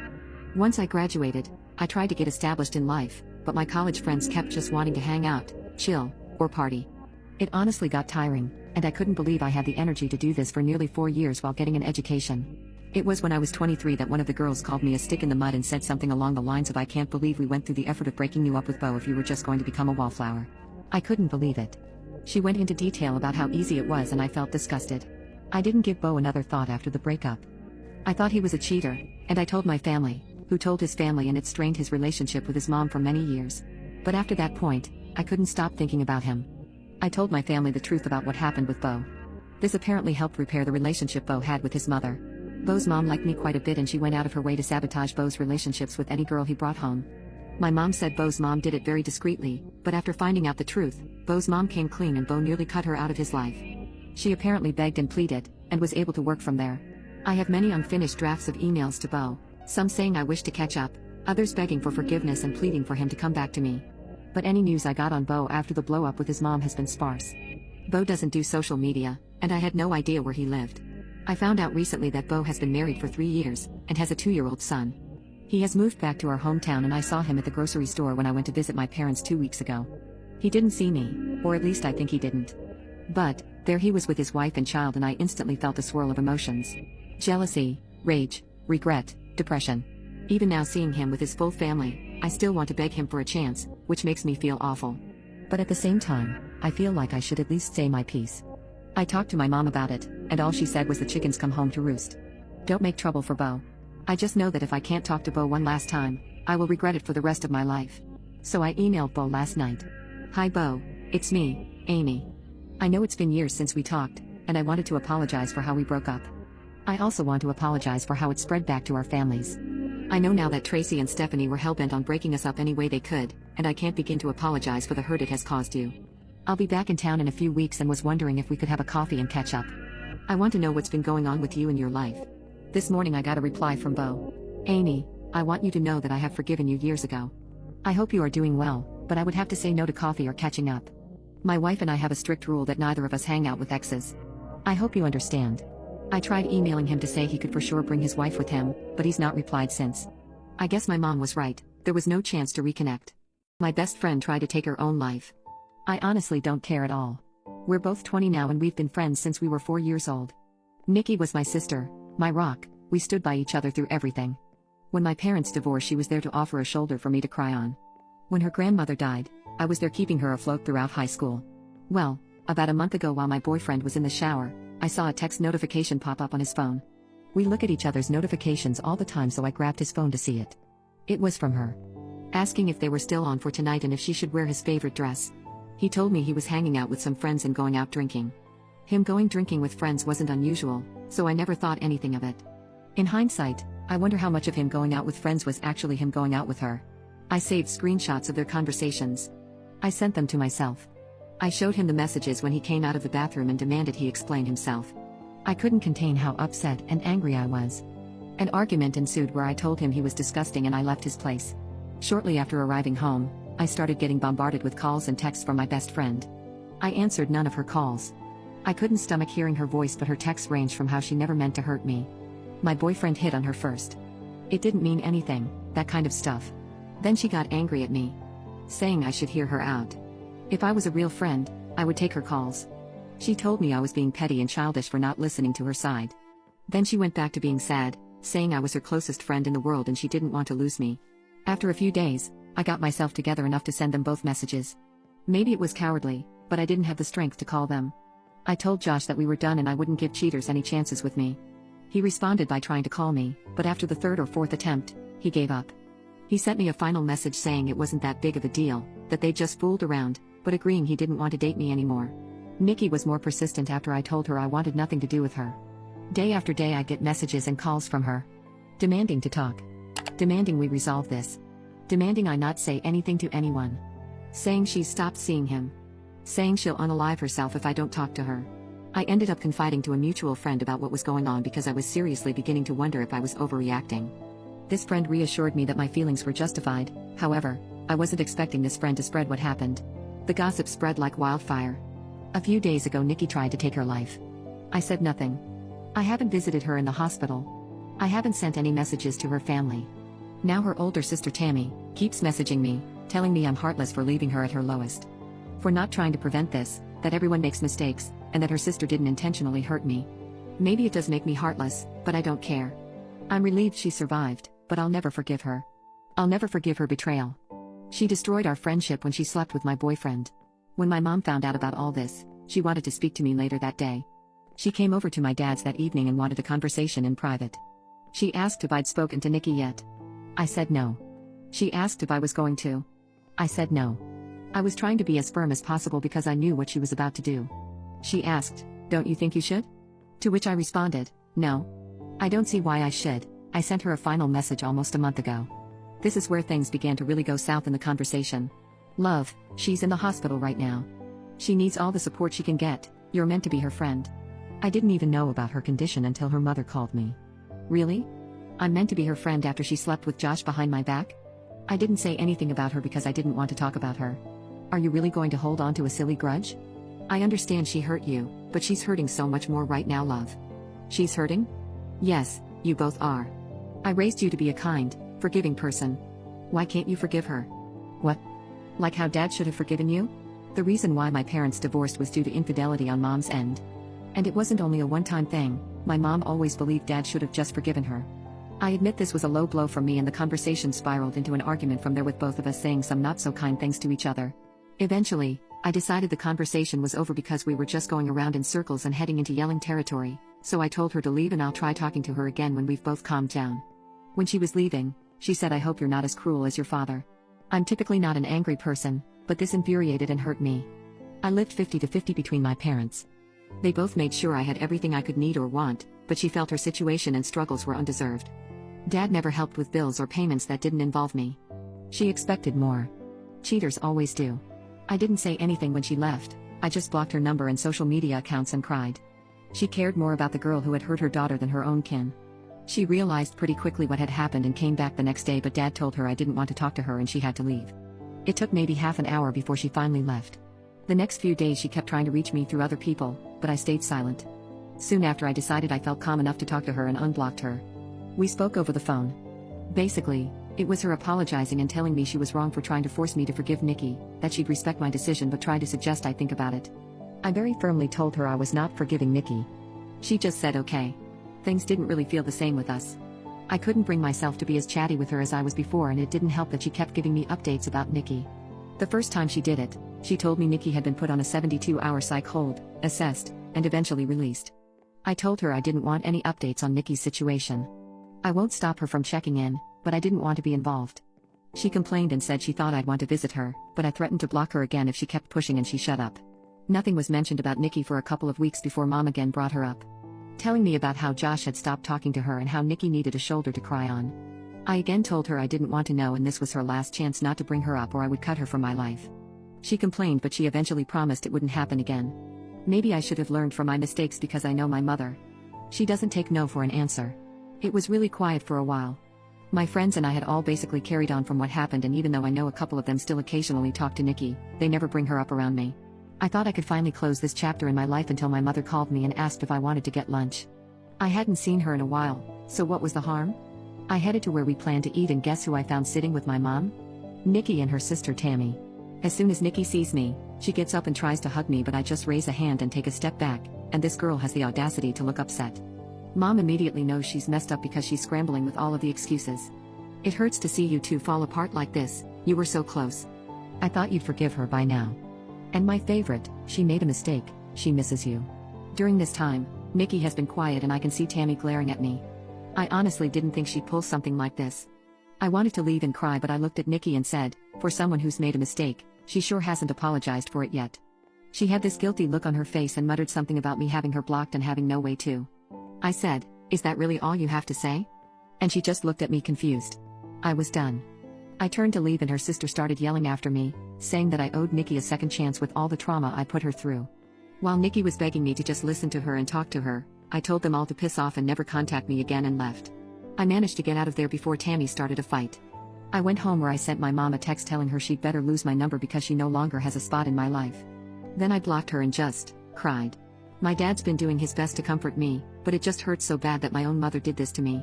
I don't plan on ever seeing them again.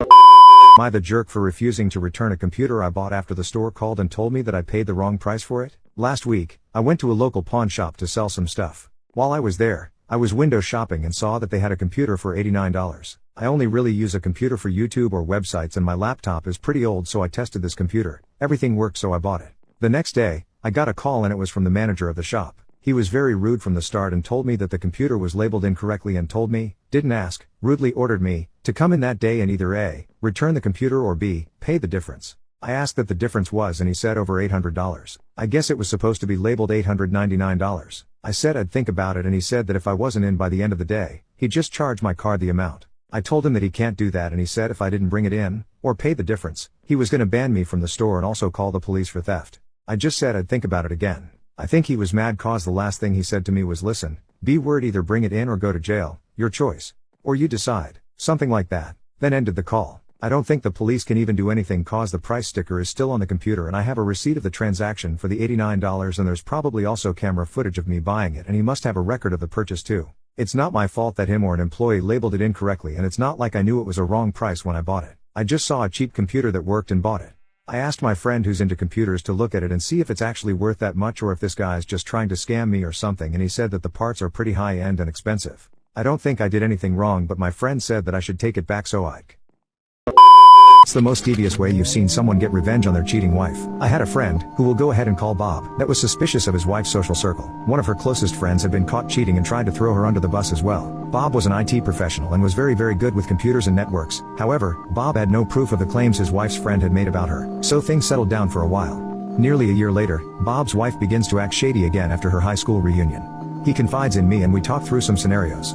He even jokingly mentioned a keylogger. For those that aren't as tech savvy as Bob, keyloggers are essentially tools that can record every keystroke that you type into a computer, or even a phone. Using one of these can pull up a bunch of information on someone, like passwords to invade someone's privacy. After Bob mentioned it to me, he asked me to just drop it, and most of all, don't tell anyone, not even your wife. A couple months pass and I'm up early at 6 a.m. getting ready for work. I get a Facebook Messenger notification and see that I've been sent a link from Bob, but it's a group chat. It's literally everyone we know, her family, his family, our friends, strangers, everyone. I didn't open it because it looked like a phishing link, even though it came from Bob, who's an extremely cautious person. A short while later, I get an email from Bob with some ominous, unsavory comments, along with the same link that was sent in the Facebook group. It's a group email with the recipients openly copied, his wife's work, her family, her friends, his family, and other people I didn't know. I knew it was legitimate now, so I opened it. The link directed me to a hastily made website containing pictures and videos of his wife and another man. This wasn't hidden camera footage, it was screenshots including video screen captures. Weeks worth of screenshots. He had captioned each item with snarky comments and colorful names for his wife and her lover. It was an embarrassing amount of evidence. Videos of her playing with herself with her lover. Chat logs about how they can't wait to have smex again. Solo fondling videos of her and him. Tons of pictures. And the straw that broke the camel's back, logs of her trash talking her husband to her lover. Comments about how much bigger and better her secret lover was. Her efforts to stroke her lover's ego were especially hurtful. I dropped what I was doing and called him immediately. He was drunk and combative. He had been up all night making the website and drowning in liquor. Not one good word to say about women in general. He was extremely emotional, but after some work I had convinced him to take the website down before it did irreparable damage to his marriage, their careers, and his children. As he's sobbing and logging in to remove the website, I hear loud yelling as she bursts into the room. A screaming match ensues and there's nothing I can do to pull him back. Apparently her mother or sister saw the page, blew up her phone until she woke up and answered. She saw the website and went on the offensive. The phone call drops after 30 seconds of her screaming, while Bob is calling her the many derogatory names you can imagine would be hurled at a woman after something like this. The website was still up for the rest of the day, and Bob was kind enough to put a live view counter on it. Hundreds of people watched her fondling a married former classmate. Bob had done his homework. He installed a keylogger that records the whole screen. When he was out of the house, she would log into Facebook on their computer and play with her secret boyfriend. Bob had found her lover, his family, his wife's family, his job, and others. All these people were included in the Facebook and email groups. I do not know what became of her lover and his marriage, but I do know what happened to Bob's life. His wife was desperate to make amends. She tried and offered everything. Bob tried to take her back, even after all his friends and family had seen her unclothed and cheating. But he couldn't get over the comments about his manhood. Bob eventually left her, gained about 100 pounds, and then finally moved as far away as possible and became a horrible human being. Understandably so, as his ego and self-image was shattered. I have no idea what he's doing now, as he went scorched earth with most friendships and his family. 10 years ago, my girlfriend abandoned me and our 5-year-old daughter. Now she wants her family back. My story begins 16 years ago when I met Lucy. She was an amazing girl, intelligent, beautiful, fancy, funny, just the greatest girl I ever met. I felt so lucky when we started dating. And after a year into the relationship, we had a baby. I was living the dream, living with my girlfriend, raising our little daughter, being a happy family. I loved Lucy so much, and after some years, we were finally getting married. Our daughter was the most excited one about the wedding. She was going to be the flower girl. Everything seemed to be perfect, until one day, when I was heading back home, a guy wanted to talk with me. At first, I believed he might want to sell me something, until he mentioned Lucy. Politely, he asked me to talk in a private place. He then asked me to please stop everything about the wedding and step back because he and Lucy wanted to be together. I didn't believe him until he started to tell me a lot of details about her that would be impossible to know. I returned home as fast as I could. I didn't want this to be true and told her about it, hoping it was all a mistake, but no, it wasn't. The next hour she told me everything. She had been cheating on me for the last 2 years. She told me about how all the time she said she loved me, that she wanted us to be together, and that she loved our family, were all lies. How her new man was younger, stronger, more handsome, and a better lover. She said that she didn't want to be tied to me, how she lost her freedom for being a mother, and she didn't want to be a wife. She wanted her freedom back. The final stab was when she said she was happy that I finally knew, and now she was able to leave. I cried, begged, humiliated myself, and got on my knees, asking for another chance to try to fix our relationship. But she didn't want to. She wanted the thrill and excitement that this new guy made her feel. By the next day, she left us. I felt broken, humiliated, emasculated, but my daughter needed me. She was heartbroken. Her mother left, and she believed it was her fault. She heard when Lucy said she didn't want to be a mother anymore. She needed me, and I needed to be strong for her. Fortunately, we had help. My family and Lucy's family supported us in any way possible. Her parents were so ashamed of their daughter's actions that they couldn't look me in the face without apologizing for everything she did. I will be in debt with everyone forever for all their help. Fast forward, 10 years later, after lots of time and therapy, my daughter and I are living happily. She is the light of my life, a beautiful 15-year-old lady whom I love. Our wounds are healed, and we have a very good life. But then, she came back. When my daughter and I were getting back home, we found Lucy in front of our apartment, waiting for us, wanting to talk. I recognized her immediately, and I would like to say that I did something cool, like ignoring her, asking her to leave, or at least being hostile with her. But no, I'm an idiot. My heart skipped a beat the moment I saw her. She still was beautiful as before, but somehow, she looked even better. Maybe age made her look mature and elegant, maybe the dress, or the makeup, I don't know, but I let her in, while our daughter gave us some space and went to her room. She told me everything she did since she left. Basically, she lived with that guy for some years. She said how much she enjoyed it, all the fun she had, and how she believed those were the best years of her life, until she noticed that the excitement of that new relationship was fading slowly. At some point, she started to cheat on that guy too. According to her, she wanted to feel alive and excited. Eventually, that relationship ended, and she started dating other guys. Every relationship became shorter than the previous one until she only had casual hookups. She also said that sometimes she thought about us, our family, but she said she was too proud to admit she made a mistake until last year. She got COVID, and it hit her really hard, to the point that she believed she would die, and realized how alone she was, how stupid she was, and the mistake she made so long ago. After all of that, she said she regretted everything she did and said, and now she was ready to marry me, and be the family we always meant to be. When she was done, I asked her to leave, to give me some time to think. She accepted, saying she would be back the next day. For years I dreamed about her coming back, and now it was happening. But it just felt wrong. Since then, she visits almost daily, wanting to talk about the best years of our relationship, and how we could be a happy family again. I asked for help, to my family, to my friends. Most of them said I would be making the worst mistake of my life if I took her back. Others said that I could give her a chance. It took me a lot to heal, and some more time to start making new relationships, and I would be risking everything. One night, my daughter and I had a deep conversation about all this. I always try to involve her in every part of our life, and this issue concerned her too because it's her mother. Sometimes she surprises me by being so wise and mature, because she told me, "Can you really love someone that hurt us so much?" And that was everything I needed. I would never forgive myself if I let her hurt my daughter again. And I said that to Lucy. If she wants to be around, or have a relationship with our daughter, I'm okay with it, only if my daughter wants it. But I told her we are not getting back. Lucy only said that she would make me fall in love with her again, and that she would not give up. Update: since the post, she has been insisting on meeting. She wanted to talk. I decided to have one last talk with her and set my boundaries. We met in a public place. The talk was long and hard. I wanted her to be honest, and I told her that the moment I caught a lie, I would leave. I asked if she was really sorry or if we were her last option. Did she truly love us, or were we just a consolation prize? Did she come back for love, or because she couldn't find another man? She couldn't answer any of that. She only said things like, "It's not like that, you need to understand me, and I'm not like this anymore." She kept insisting on giving her another chance, saying that we could love each other again and that we could be together. She never even mentioned our daughter at any moment. Only after I pointed it out did she start to mention her. When I tried to convey that we were over, she grabbed my hand and, as some of you told me she would, tried to seduce me, pulling down her blouse, showing me her chest, and suggesting we find a room so I could do whatever I wanted with her. She promised she wouldn't say no to anything, as a way to compensate me. I didn't recognize that woman. She wasn't the amazing girl I met. She wasn't the mother of my daughter. I didn't know who that woman was, but she wasn't my Lucy. I told her to let me go and that we were over. Neither I nor my daughter wanted anything to do with her, so I asked her to please leave us alone. We were living a good life without her. She then became irate, saying I couldn't leave her, that it wasn't my choice, and that she had nothing else. She claimed I couldn't take away her daughter. I still don't know why, but that last sentence triggered me. The next aren't my exact words, but they're close to what I said in that moment. Your daughter? Your daughter? You are not her mother. You only gave birth to her, but you are not her mother. Tell me, where were you when she was sick? Where were you when she had a fever? When she was scared at night? When her first tooth fell out? When she cried at night because she missed her mom? Where were you on her first day of school? When she had her first period? When she had her first boyfriend? When her heart broke for the second time? Because the first one who broke her heart was her mother. You have no right to claim you are her mother because you never acted like one. She tried to reply, but I saw she was at a loss for words. I left her. Back at home, she sent me some texts, asking for another meeting, another chance, claiming she loves me and can change, but I'm done. You all were right. She doesn't love me or our daughter at all. She only loves herself. Having her in my life would be bad and toxic. I don't need that. I don't need her. My daughter and I are going back to therapy soon. Some of you were right. I need to work on myself, become stronger, and move past those feelings for her because they're not real. They're just memories of who I thought she was. My wife tried to cheat on me, but then something horrible happened. Sure, I wasn't the greatest husband in the world, but did that give Amanda the right to meet up behind my back with a strange man from Tinder? Not that she got to actually follow through with the cheating, of course. You see, on that fateful night, despite telling me she was seeing a movie with her friends, Amanda left the house to meet up with her internet prince charming Josh at a bar. And what did she get instead? She crashed head-on into a telephone pole at the bar, her shitty little Chevy crumpling like a tissue full of snot. Her spine followed suit, paralyzing her from the waist down. With a quick crash of metal on wood, she went from stepping out on me to never stepping again. The police called me to a bar instead of a theater, and the truth of what she was up to eventually came out. It was like the crippling of her body also destroyed her ability to lie to me.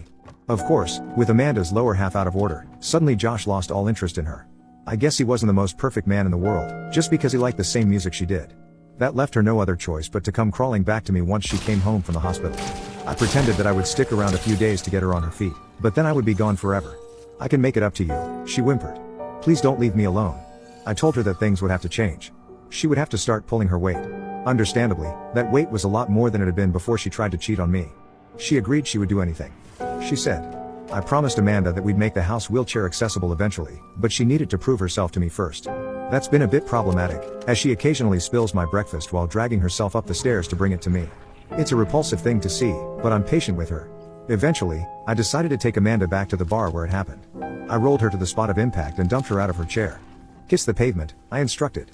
Show your appreciation for the beautiful event that saved our marriage. She started to cry. As she cried, I thought about Joshua. Josh was a random picture from the internet, chosen for his blue eyes and abs, two features that I knew she loved. His messages were for me, pretending to be the man of her dreams. A perfect handsome man on the internet that liked all the random things she did and talked to her exactly the way she wanted to be talked to. Not only did she fail my loyalty test, but she was clearly dumb as hell. She's lucky I put up with her shit. Wife and I entered into an open marriage at her request. Now she wants to close it up again. My wife and I have been married for 15 years. We have 2 children, a 14-year-old girl and a 12-year-old boy. About a year and a half ago, my wife came to me asking for an open marriage. She said she was bored with just us and wanted to experience more. I was very against this, as I am a strong believer that marriage is between 2 people. At the same time, when we got married I had 5 intimate partners and my wife had only been with me. She made it clear that either we opened things up or she was prepared to file for divorce. Neither of us wanted that, so I agreed under certain conditions. Nobody is brought back to the house. We don't talk about partners, the kids don't know, family doesn't know, all partners are tested ahead of time, nobody that we both know, etc. I had a strong suspicion that my wife had someone in mind, and this was confirmed when 24 hours after we agreed, she went out and didn't return until 4 a.m. It was difficult for me to accept, and I was really not okay with it, but I wanted to save my marriage. Last May I met Amber. Our daughters are in a marching band together. Amber is divorced and has no interest in getting married again. Like everyone else in the world she does have needs. So 5 months after opening up the marriage, I began sleeping with Amber. At first it felt like cheating, but honestly it's nice to have something with no strings where neither of us wants it to proceed forward. Over time I became comfortable with the idea that my wife and I would be able to get our needs met both inside and outside of our marriage. It actually made our intimate life a lot more passionate, and we were much happier. My wife and her side guy, who I never met, stopped seeing each other in April amid coronavirus. From what I gather, while he's in an open marriage, his wife is not aware, and it was too hard to get away. In May we helped organize a Zoom concert for the band kids, which turned out great, though my wife met Amber for the first time. Well, I guess Amber has been open with a few of the moms because it got back to my wife that Amber was my outside partner. My wife informed me that as we both know Amber, I needed to end things with her. I refused, citing the fact that neither of us knew her ahead of time, and the meeting did not violate the rules we established. Throughout the past month she's told me numerous times that she's uncomfortable with me continuing to sleep with Amber and I need to conclude the arrangement. Note that she was fine for a year where she was with her partner. This weekend she came to me and stated that she'd like to close our marriage again. I told her I was open to that as long as we agreed that it would remain closed moving forward. She agreed that's what she wants as well, that she doesn't need to have any more partners, that she's happy with just me. I told her that we could agree to close the marriage on 2 conditions. The first I laid out above. The second, I wanted her to sign a document waiving spousal support in the event of divorce. She flipped out. She categorically refused to even consider that. My wife is a stay-at-home mom and has not worked since we got married. She said that I could keep seeing Amber and leave her with nothing if she signed that. I told her that I'd be willing to include a list of mutually agreed upon situations including infidelity on my part where the agreement would be void. She says it's not open for discussion, that she's not going to continue to be cheated on and left with nothing when I decide to leave her for Amber. I pointed out that this whole thing was her idea and that I only went along with it to preserve our marriage. She says that if we don't close the marriage up, then it might as well be over. I told her that I'm not going to tolerate being threatened with divorce every time she doesn't get her way. She says I'm being dramatic and I need to focus on us. Should I agree without stipulations? I know there's no future with Amber as we've both agreed it's purely physical, and even though I know I'm standing my ground, I feel like I'm blowing up my marriage over a dead end. At the same time, I don't believe it's about Amber at all. Update: this morning I called Amber up, reminded her that we were supposed to keep things discreet, and asked who she shared the details of our liaison with. She denied telling anyone, and I didn't get the feeling she was lying. I pulled up my wife's Google timeline history and discovered that she tracked me to Amber's house in April. She followed me and then deliberately introduced herself to Amber to create a conflict. Here I was thinking she actually wanted to get involved with band parents, but no, she just wanted to try to end things with my outside partner. I don't even know what to do at this point. Now on to the last month. It's been a very tough month. I confronted my wife about the stalking. She denied it at first and then I brought up her location history. She attempted to deflect, claiming I invaded her privacy, but I didn't take the bait.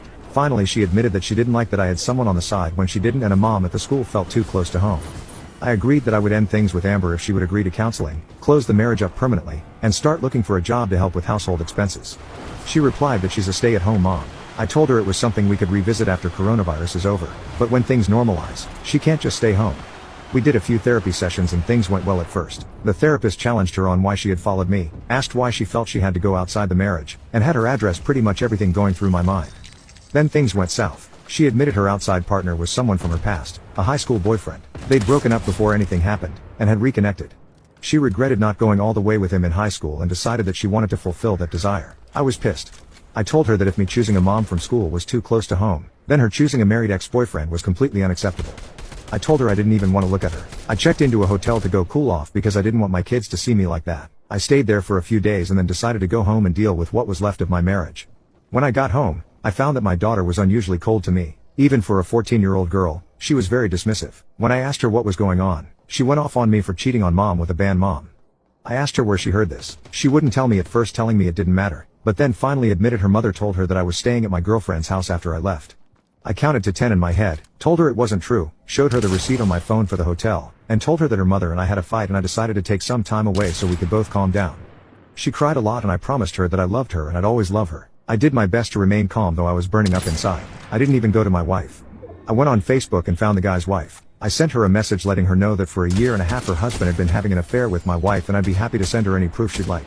She was very appreciative, and had suspected something was up. A few hours later, my wife came to me in a rage screaming that I had violated the confidentiality of our therapy and ruined the guy's life. I asked her what she meant by telling our daughter that I had a girlfriend. She denied doing it and still refuses to admit that she told her anything other than I was away for a few days. This went down last Thursday. We haven't spoken to each other since. We're supposed to have another counseling session tomorrow, though I don't know if it's even worth going. I keep catching her in lies and I don't think I'll ever be able to trust her again. I know that filing for divorce is the wise choice at this point, but I feel sick thinking about it. I feel like a failure because I couldn't make my marriage work. I know that's where it's going to end up. I just feel like I'm going to throw up every time I try to call.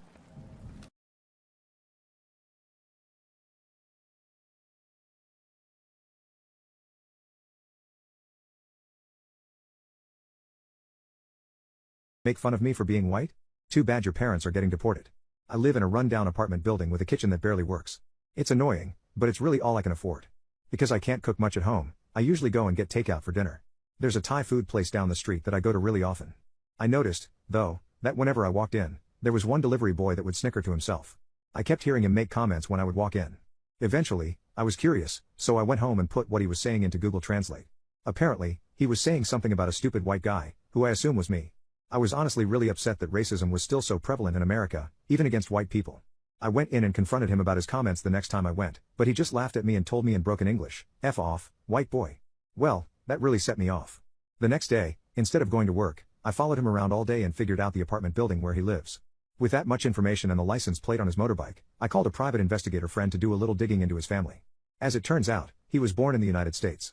But his parents weren't. One tip to the authorities later, and the kid was crying outside his apartment building while his parents got taken away. And I was there so he knew not to mess with me. His parents were sent back to Thailand, and the next day, I ordered my Thai food in peace, without some kid calling me a white a-hole.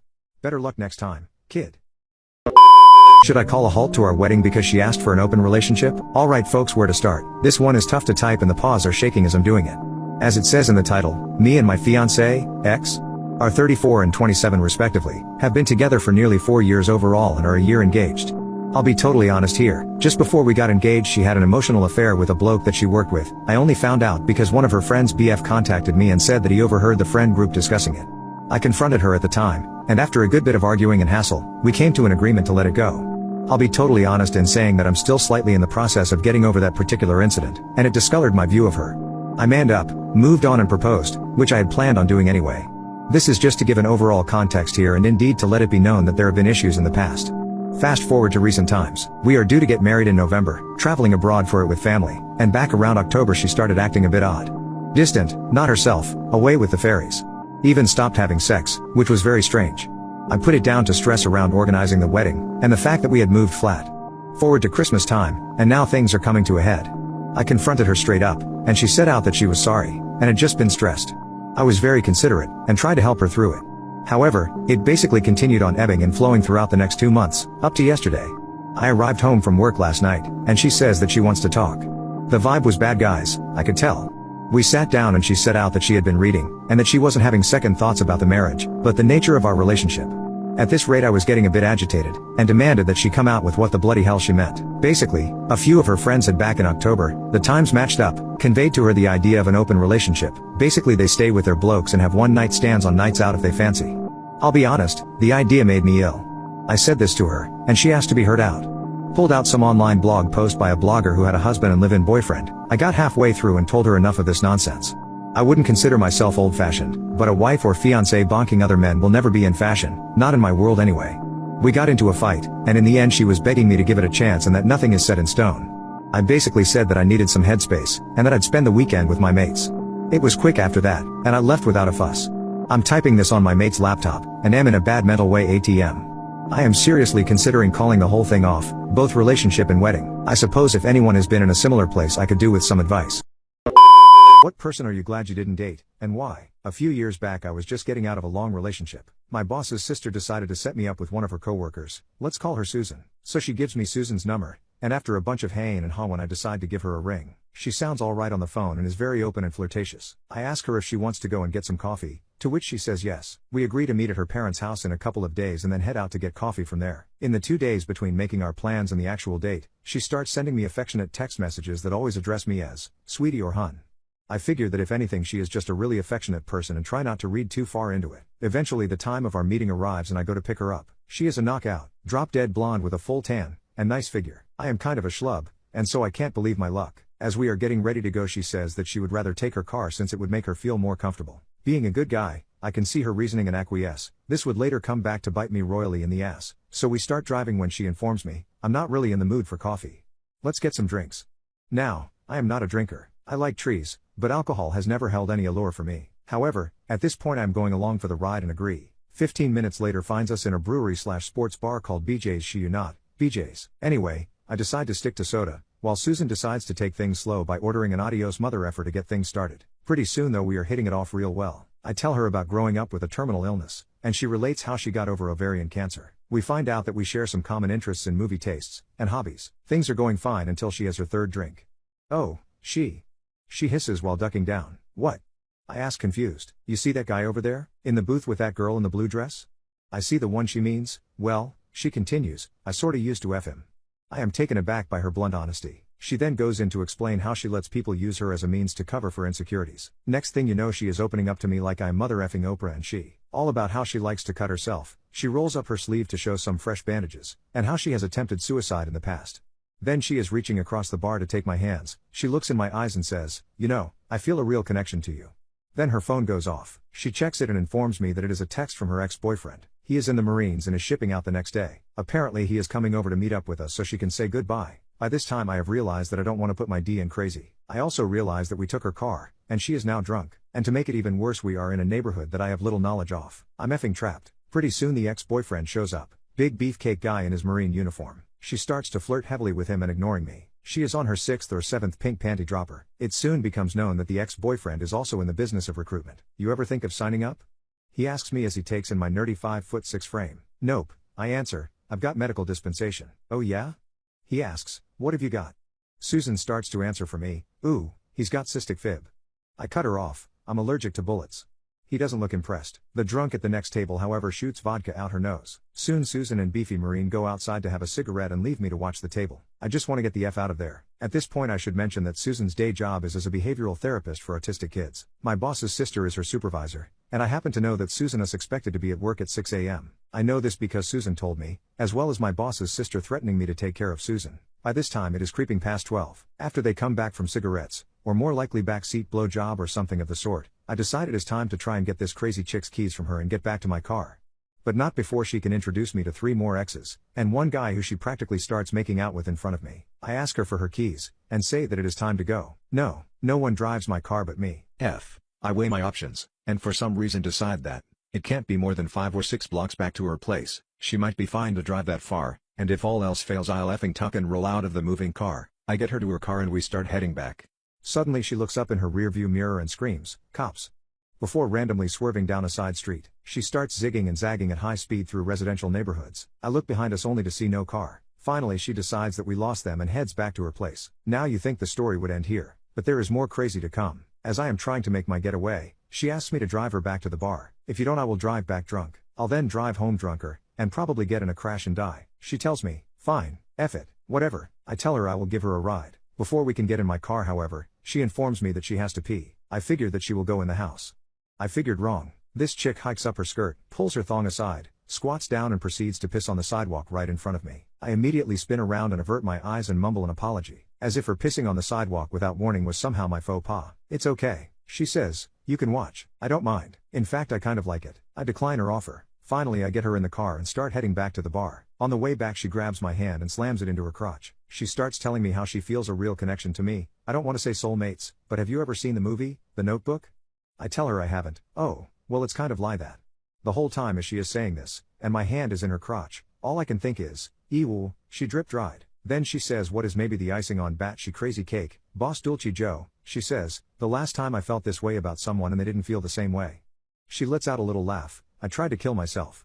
That's it, get this crazy bee out of my car. I pull into the parking lot. I pull up to the curb and try to get her out as fast and politely as possible. Can I kiss you? She asks. No, I would be a little uncomfortable with that. I tell her, well, what about just one on the cheek? She pleads. I figure, fine, anything to get her out of the car. I lean over and present my cheek only to have her grab my head, and then like the face hugger from Aliens, jam her tongue down my throat.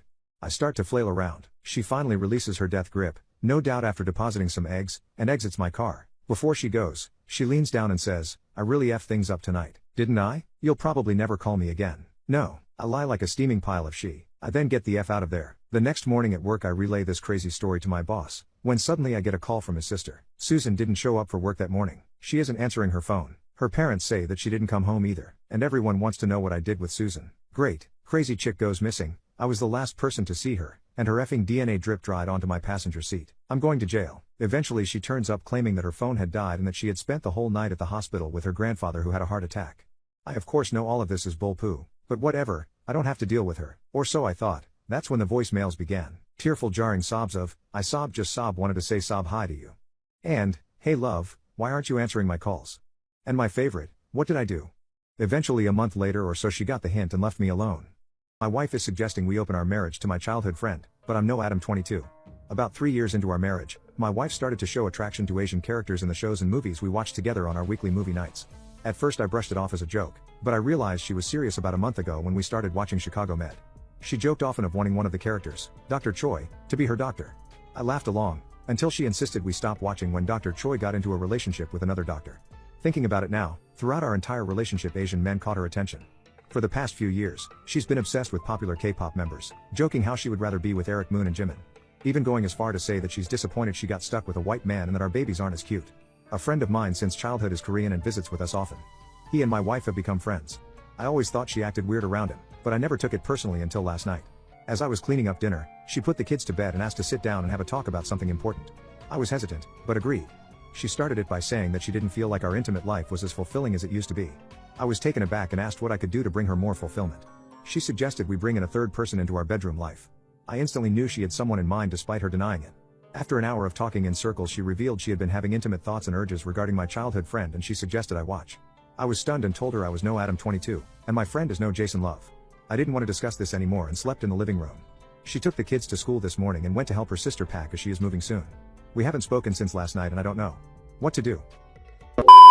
She broke me, so I ruined her entire life. It all starts about 10 years ago. I was happily engaged to a girl who I knew for about 9 years but had only been dating for about 1 year. Let's call her Nancy MC effing Duntbag. All was good. She had her dream engagement ring, we had a nice house together, both had steady jobs and the wedding plans were coming along nicely. About 2 months prior to the wedding we found out we were going to have a baby. Such happiness had never been felt before. Wedding plans continued and the big day was only 28 days away. I come home from work and find that Nancy isn't home. I call her to see if she got held up at work and to see what time she might be home. But Nancy wasn't at work, she was at her grandmother's house, in another state. Nancy calmly told me that she no longer wanted to get married and that she was not coming home.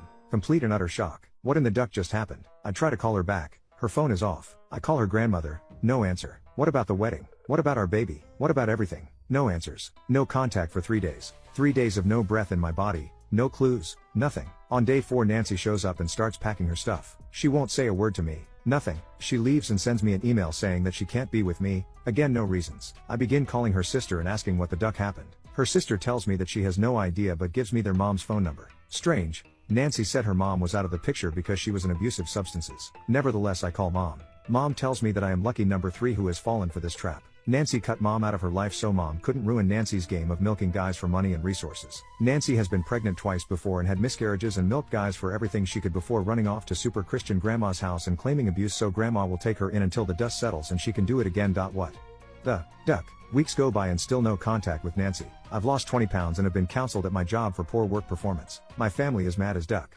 Family members lost money on travel plans to the wedding, and I am mortified. I lost all of the deposits on everything for the wedding since it was less than 30 days before it was cancelled. I'm piss broke. I check our joint bank account, negative $2,000. Duck. Guess I won't be paying the mortgage. I start to get my shot together and my sadness turns to rage. I had so much anger inside of me I actually had to scale it back a bit or I might have gone to prison. A month and a half after the split I get a text. I had a miscarriage. You stressed me out too much and my daughter is dead now. Daughter? I was having a daughter? You're blaming me for this? That's it. I'm going to unalive this witch. No. Wait, take this witch apart at the seams. A few days of drinking get me over the hump of sadness again. Back to rage. Let's do this. Most of Nancy's shot was still at my house, which I have to walk away from because I can afford it. I start to pack it all up in order to get rid of it somehow, but I stumble upon a few things. Her resume and her checkbook to her personal bank account. I read her resume. It's all bullshit like everything else. I hop on the computer, create a new Yahoo email address and send a long letter to her corporate office telling them line by line how it's all lies.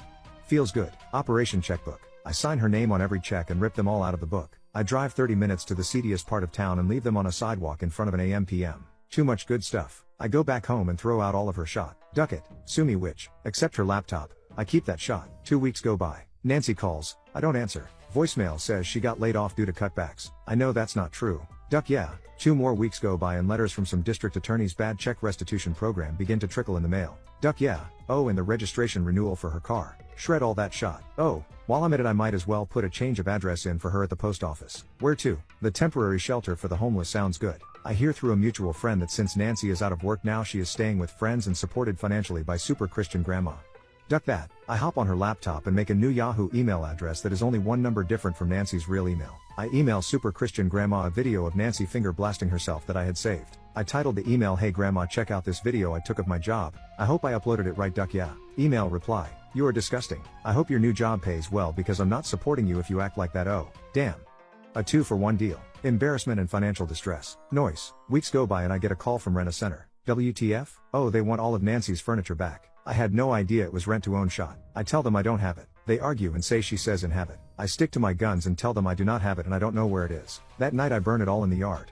$4,200 owed. Zing. I find out that Nancy has a new job and as I'm planning my next move I hear great news. Nancy has been arrested and is in jail for embezzlement. Apparently she had some money problems and stole $5,000 out of petty cash and got busted. Oh god, this is great. She ducked herself. Months go by with no updates, and then I hear from a friend that she was bailed out of jail by grandma after only a few days and ended up taking a plea bargain for a felony conviction and 3 years of probation along with restitution. Wrecked. I hang my hat and call it a day. I have gotten my revenge. I'll leave it there. Time to move on.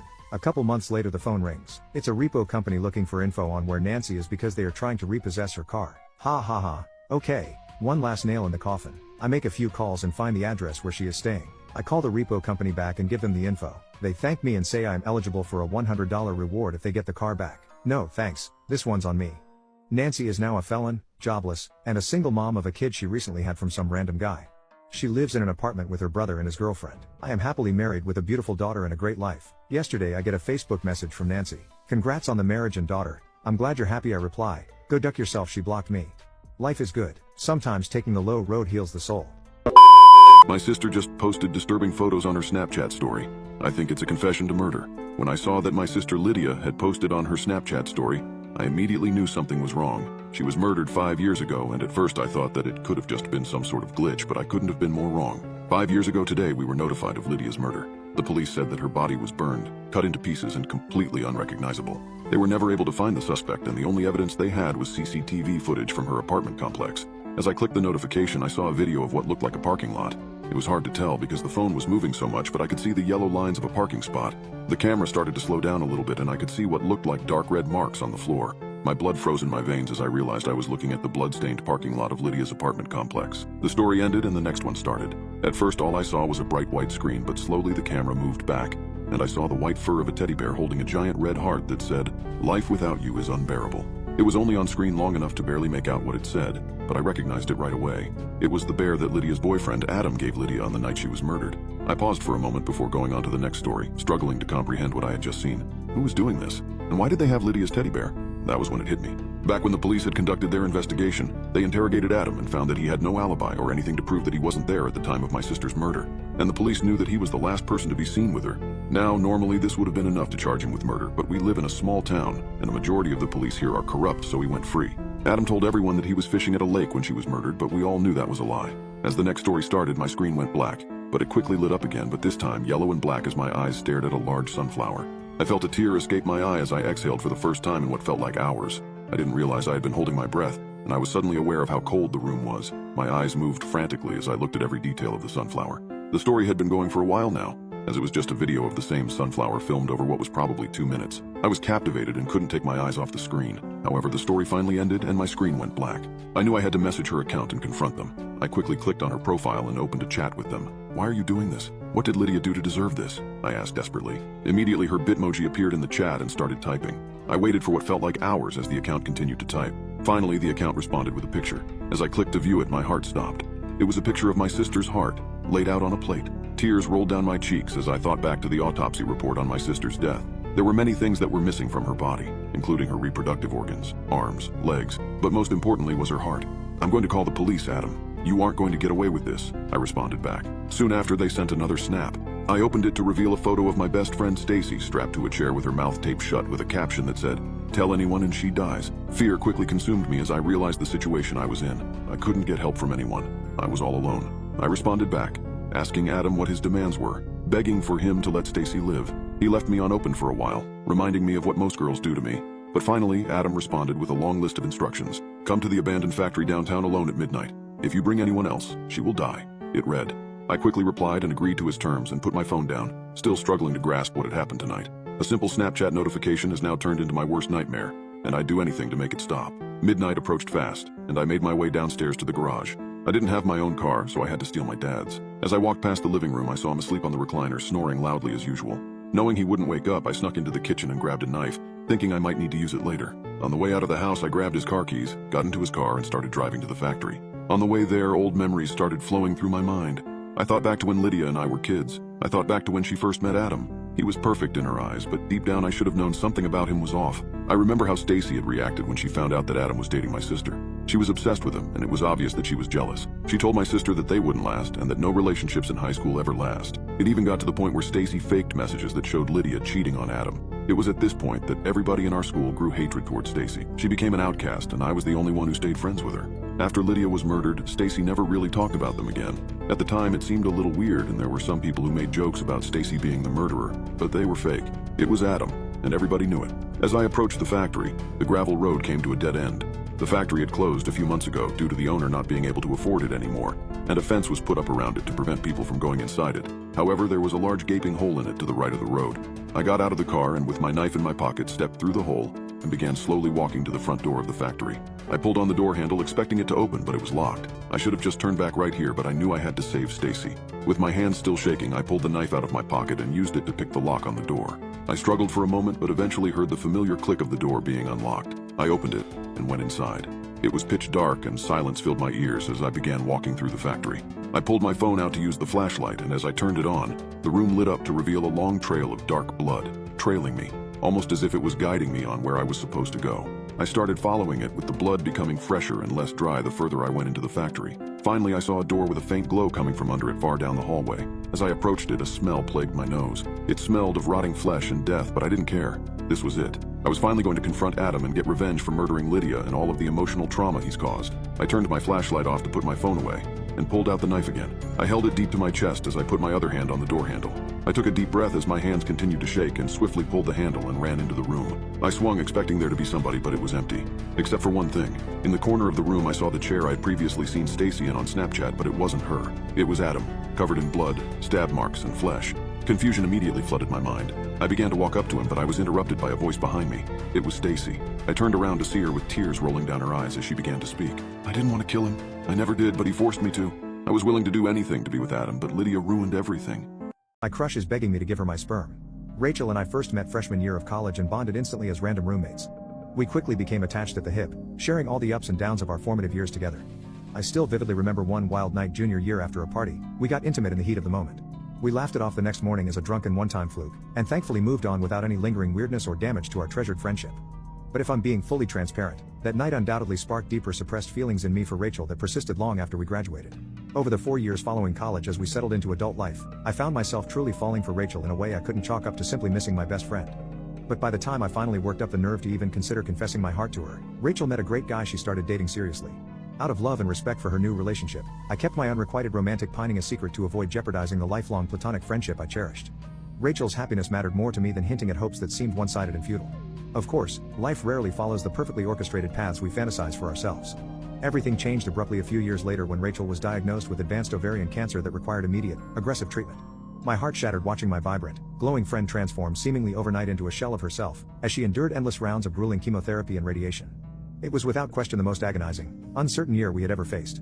To fully eradicate the insidious cancer, Rachel's medical team informed her a full hysterectomy was necessary, though it would forever rob her dream of one day having children of her own. As crushing as this realization was, Rachel once again faced the heartbreak head-on.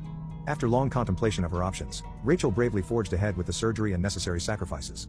Following several weeks of excruciating recovery, her scans finally showed Rachel was cancer-free. She had miraculously beaten the odds, embracing life's curveballs with dignity. About a year into her hard-won remission, Rachel first tentatively floated the idea of one day pursuing surrogacy or adoption to fulfill her wistful longing to become a mother. As she was contentedly single again, Rachel planned to move forward as a solo parent when the time was right. I did my best to validate her dreams and provide encouragement as her confidant. But privately, I wrestled with an unexpected sense of loss imagining Rachel raising a child alone that I wished could be ours, if only I had gathered my courage to share my heart with her years ago. You can imagine my utter shock and cautious elation when Rachel recently asked me point blank if I would consider being her sperm donor when she felt ready to expand her family. She said no one knew her better or could give her the level of trust she needed in a donor the way I could. I was incredibly humbled that Rachel would want my personal involvement given the enormity of this decision. But before giving her any definitive answer, I knew I needed to take a leap and finally bare my soul regarding my buried romantic history with her. Bringing a child into the mix required total candor. After endlessly playing out possible scripts in my head, last weekend over our usual Saturday morning crepe ritual, I nervously stammered through confessing that I've secretly been in love with Rachel for 15 years. I explained the reasons I never spoke up back then at the risk of losing her friendship when she was with someone else. Rachel's expression shifted through about 10 different emotions before she unexpectedly burst into happy tears. Chuckling through her cries, she said she had secretly harbored feelings for me all this time too, but also feared that speaking her truth could ruin the special relationship we shared if it wasn't mutual. We embraced and cried together, both overwhelmingly relieved to finally stop hiding the love we suppressed for over a decade, each waiting for the other to make the first move. Rachel said she never imagined I could view her as anything more than a friend, assuming I didn't reciprocate her hidden romantic affection. I think I'm going to give her my white juice. I caught my husband cheating on me with my daughter. I'm a 42-year-old woman in a situation that feels more like a sick and twisted Lifetime movie than real life. A few weeks ago, my world imploded. I discovered my husband, 44, was having an affair. Not just with anyone, but with my own flesh and blood, my 20-year-old daughter. Now she's pregnant, and I am left picking up the shattered pieces of my life. As a mother, my greatest joy and proudest accomplishment has been raising my daughter. She was just a toddler when her biological dad was put away in prison. A few years later, I met my husband, and we decided to build a life together. He's been in her life for so long, he practically raised her. Their bond was strong, but it always seemed like a typical father-daughter connection, or so I thought. When my daughter moved out 2 years ago, I didn't think it was strange that my husband often went to visit her. I would visit her too. We were a close-knit family, at least that's what I believed. Life as a school teacher is demanding. Between teaching, grading, and lesson planning, my days are long and tiring. But one day, I happened to return home earlier than usual due to a doctor's appointment. When I walked in, my husband seemed surprised, even nervous. I brushed it off, thinking maybe he was planning a surprise.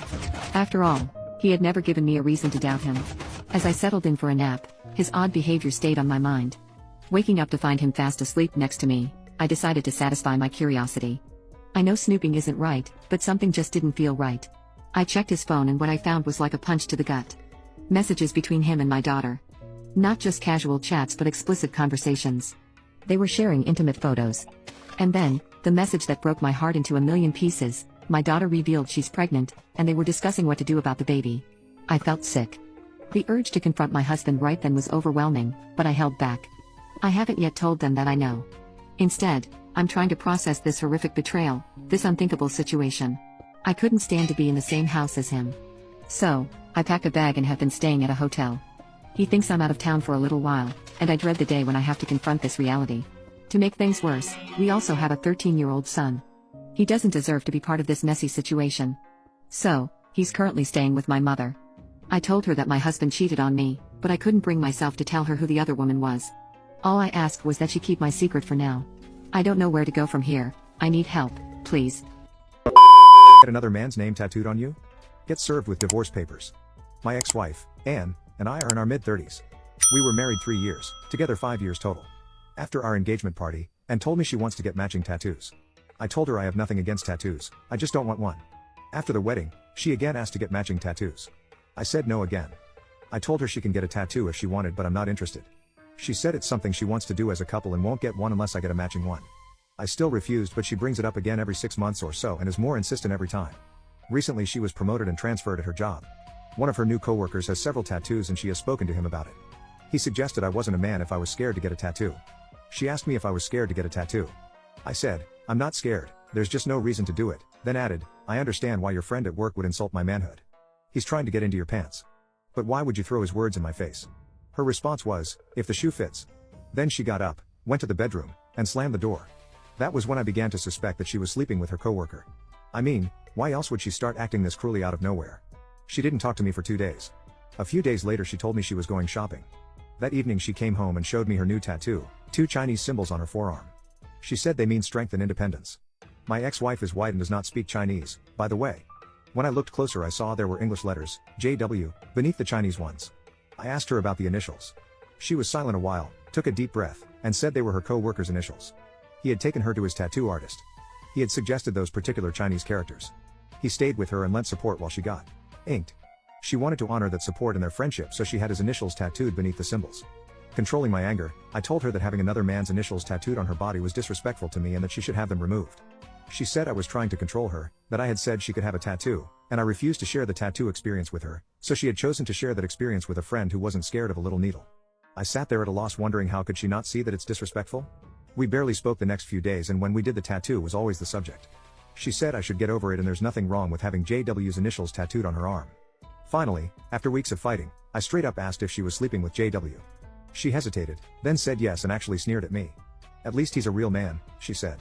The details of our breakup and divorce aren't important other than to say that it was not contested.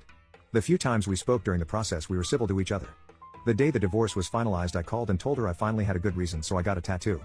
I said my tattoo also symbolizes strength and independence. My tattoo is the date our divorce was final. She was silent for a while, and when she began to cry I hung up. What's the kinkiest thing you've ever done out of pure horn, Enos? I went down on my younger cousin during quarantine. I don't regret it. I live alone, so I got quite lonely several weeks into quarantine, which worked out perfectly because my younger cousin Liz, who was a freshman in college, needed a spot to stay due to school canceling from the virus. I had an empty room left when my ex-wife moved out and got divorced with me. The last time I saw Liz was about 8 years ago when she was 11. She's 19 now. I remembered her as lanky and awkward. She was like a small girl growing into a spider's body, all limbs. I thought it would be awkward before she showed up, but it turns out we share a lot of common interests, so we got along easily. Movies became a nightly tradition pretty quickly. Around 6, we would each pick a movie we thought the other person might like, watch one, make dinner, and watch the other. Honestly, my favorite part of Liz being there was the help in the kitchen. It felt like I had a mini Gordon Ramsay in my house. The food was so good. I had my fair share of junk food and pre-made pizza making because my ex-wife grew up eating cereal, junk food, and frozen dinner. Dinner with Liz each night was the beginning of the end for me. I would constantly catch myself reaching out to touch her lower back like I had with the few times I did with my wife, or just staring at the back of her neck, her hair tied up while she focused on some mundane task like chopping up an onion and resisting the urge to gently kiss her on the shoulder. Last Monday was the first time I caught an idea that she might be interested in me. After the first movie of the night, Liz left to take a shower to wash off after a run she had taken earlier that day, while I threw together a pizza. Right after her shower she surprised me by walking into the living room with just her towel on and asked me how the pizza was turning out. I'd like to lie to you and say that I kept my surprise hidden and acted as if there wasn't a mostly naked 19-year-old suddenly standing in front of me, but after looking her up and down, my eyes lingering on her bare shoulders, then on her small breasts framed by the towel, the hem of the arguably too short for her height towel that ended just below her hips and all the long, sculpted legs that followed, each location for a few moments too long, I tripped over my eloquent reply of, "Good." Like a professional middle schooler. Liz just smirked, gave me a crooked smile, and walked back to the bathroom saying, "Well, it smells really good." It took me a while to regather myself after seeing so much skin, but I was able to rebuild my composure and push thoughts of certain barely covered areas into a small but sturdy cage and adjust my pants. As I was pulling the pizza out, Liz walked back into the living room, thankfully wearing more clothes, an old baggy hoodie that was one of her favorites and some dark black running shorts. She sat down on the couch and buried her nose in her phone while I finished up in the kitchen. Thankfully, it seemed, she was not too concerned with my lingering eyes, and I tried to forget the recent image of so much perfect skin. I cut us a few slices of still hot pizza, brought them out, and started up the movie thinking it was an odd prank she was pulling or just a joke to throw me off, while a small, but loud part of my mind hoped it wasn't a joke at all. Partway through the movie I noticed Liz was back on her phone off and on. At some point she stretched out on the couch, head on one arm rest and legs bent, and her feet pressed up against my leg. She kept shifting her legs trying to get comfortable until I asked, "Want to stretch them out?" and patted the tops of my legs. She just smiled at me and stretched them out, letting her feet rest on my lap. I instinctively shifted my hands out from under my blanket and started massaging her cold feet before I realized what I was doing and froze. I slowly looked over and saw her staring at me, a questioning, but not uncomfortable look on her face. I used to massage Nicole's ex-wife feet all the time like this, just instinct, sorry. And I started to desperately search for a new place for my hands. Liz spoke up for the first time since the movie started, laughing a little as she spoke. "I don't mind at all, it actually feels really nice. I went on a long run while you were at work, so you won't hear any complaints from me." And so, I kept massaging her feet, listening to her breathing, and paying almost no attention to the movie. Eventually, her feet were as warm as my hands and I started moving down her lower legs, giving her calves some attention. This elicited a light moan from Liz, and she said, "Why would Nicole leave this?" I'm sure it was louder than she expected because I saw her head shoot up and look at me to see if I reacted. I just glanced over and gave her a weak smile but didn't comment. I could feel her tense under my touch though, she felt bad for saying it. I turned the movie down a little and said without looking over, "She and I just wanted different things. I don't mean to overshare, but we both wanted kids and it turns out that I can't." We talked about adoption, but after a while I could tell she wanted her own kids. I felt like it was a sign that we should adopt and she very much didn't. We found out about a year ago and that was kind of the beginning of the end. It was pretty quiet for a while as we both just quietly watched the rest of the movie and I continued rubbing her feet and legs. The movie ended and credits were scrolling when Liz pulled her feet off my lap and sat up, stretching long arms arching above her tiled back head. Her neck incredibly exposed and amazingly bare in the low light of the mostly dark living room with her hair in her braid behind her head. She stood up, shuffled over closer to me, and sat down, our legs touching through the blanket I still had over my leg. Without looking over to me, just looking forward, she said, "I'm really glad you're letting me stay with you. It's nice being in a peaceful place for once. And I'm sorry I made you think about Nicole, I really didn't mean to." I brushed it off and told her to not worry about it. We sat in relative silence as the credits scrolled, just the music behind the credits filled the void, but it was strangely peaceful. We didn't need to fill the silence and it was really nice just sitting with someone who clearly cared. Eventually Liz broke the silence, shifting in her seat and turning to face me directly.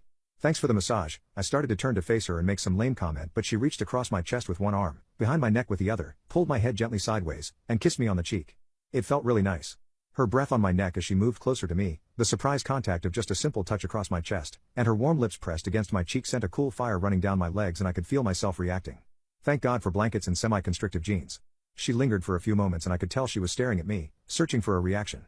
I knew I couldn't stay there for long and make a good decision, so I gently took and moved her hands off my neck, stood up, and said, "I still need shower, mind putting the pizza away?" Liz gave me a sad smile in the low light of the living room and nodded. I very pointedly did not run to the bathroom, turned the shower on cold, and stripped out of my clothes. My quite average PP had relaxed a little bit from Liz's kiss, but was still resting at about half-mast, hoping for release. I jumped into the shower and turned my chest into the cold water to hopefully knock some sense into my foggy head. Despite the cold shower, thoughts of Liz kept me up for at least an hour, but I was able to get to sleep eventually. The following morning I got called into work. They needed extra help getting stuff done after some workers were off due to getting sick from COVID. I told Liz I'd be home kind of late and to not wait for me for dinner. Well, the mess up at work was worse than I expected, and I ended up getting home right after 9 p.m. stressed and ready for a shower. One quick, hot shower later I walked into the living room to find a cup of hot tea and a plate of warm pizza sitting on the floor in front of the couch with Liz sitting on the couch behind. I thought to myself, she is such wifey material, but had to remind myself this is my cousin. She pointed at the ground in front of her and said, "It's payback time." She made a massaging motion with her hands. She has some freakishly strong hands, so when she started working my shoulders and neck I couldn't think of anything except the exact moment we were in. Liz found the perfect place between pleasure and pain, and there were moments where I was about to wince away from the pressure to let her know that it was a bit too much, but she seemed to know, backing off just enough to ride that line. I thought the what felt like hours-long massage was over, but she tilted my head back onto her knees and started massaging my forehead gently, moving down to my temples and running her fingers through my beard. Guys, it was heaven on earth. My eyes were closed so I didn't see her kiss until she pressed her lips against my forehead and lingered for just a few moments. She leaned down close to my ear and whispered, "Now I think you owe me, right?" I tilted my head to the side and kissed the inside of her hand. "Yeah, I guess I do." I watched her ass bounce just a bit in her running shorts as she walked down the hall towards her bedroom. I thought about Liz in a new light. I knew she was into me and started to play tricks on the dicks as they call it.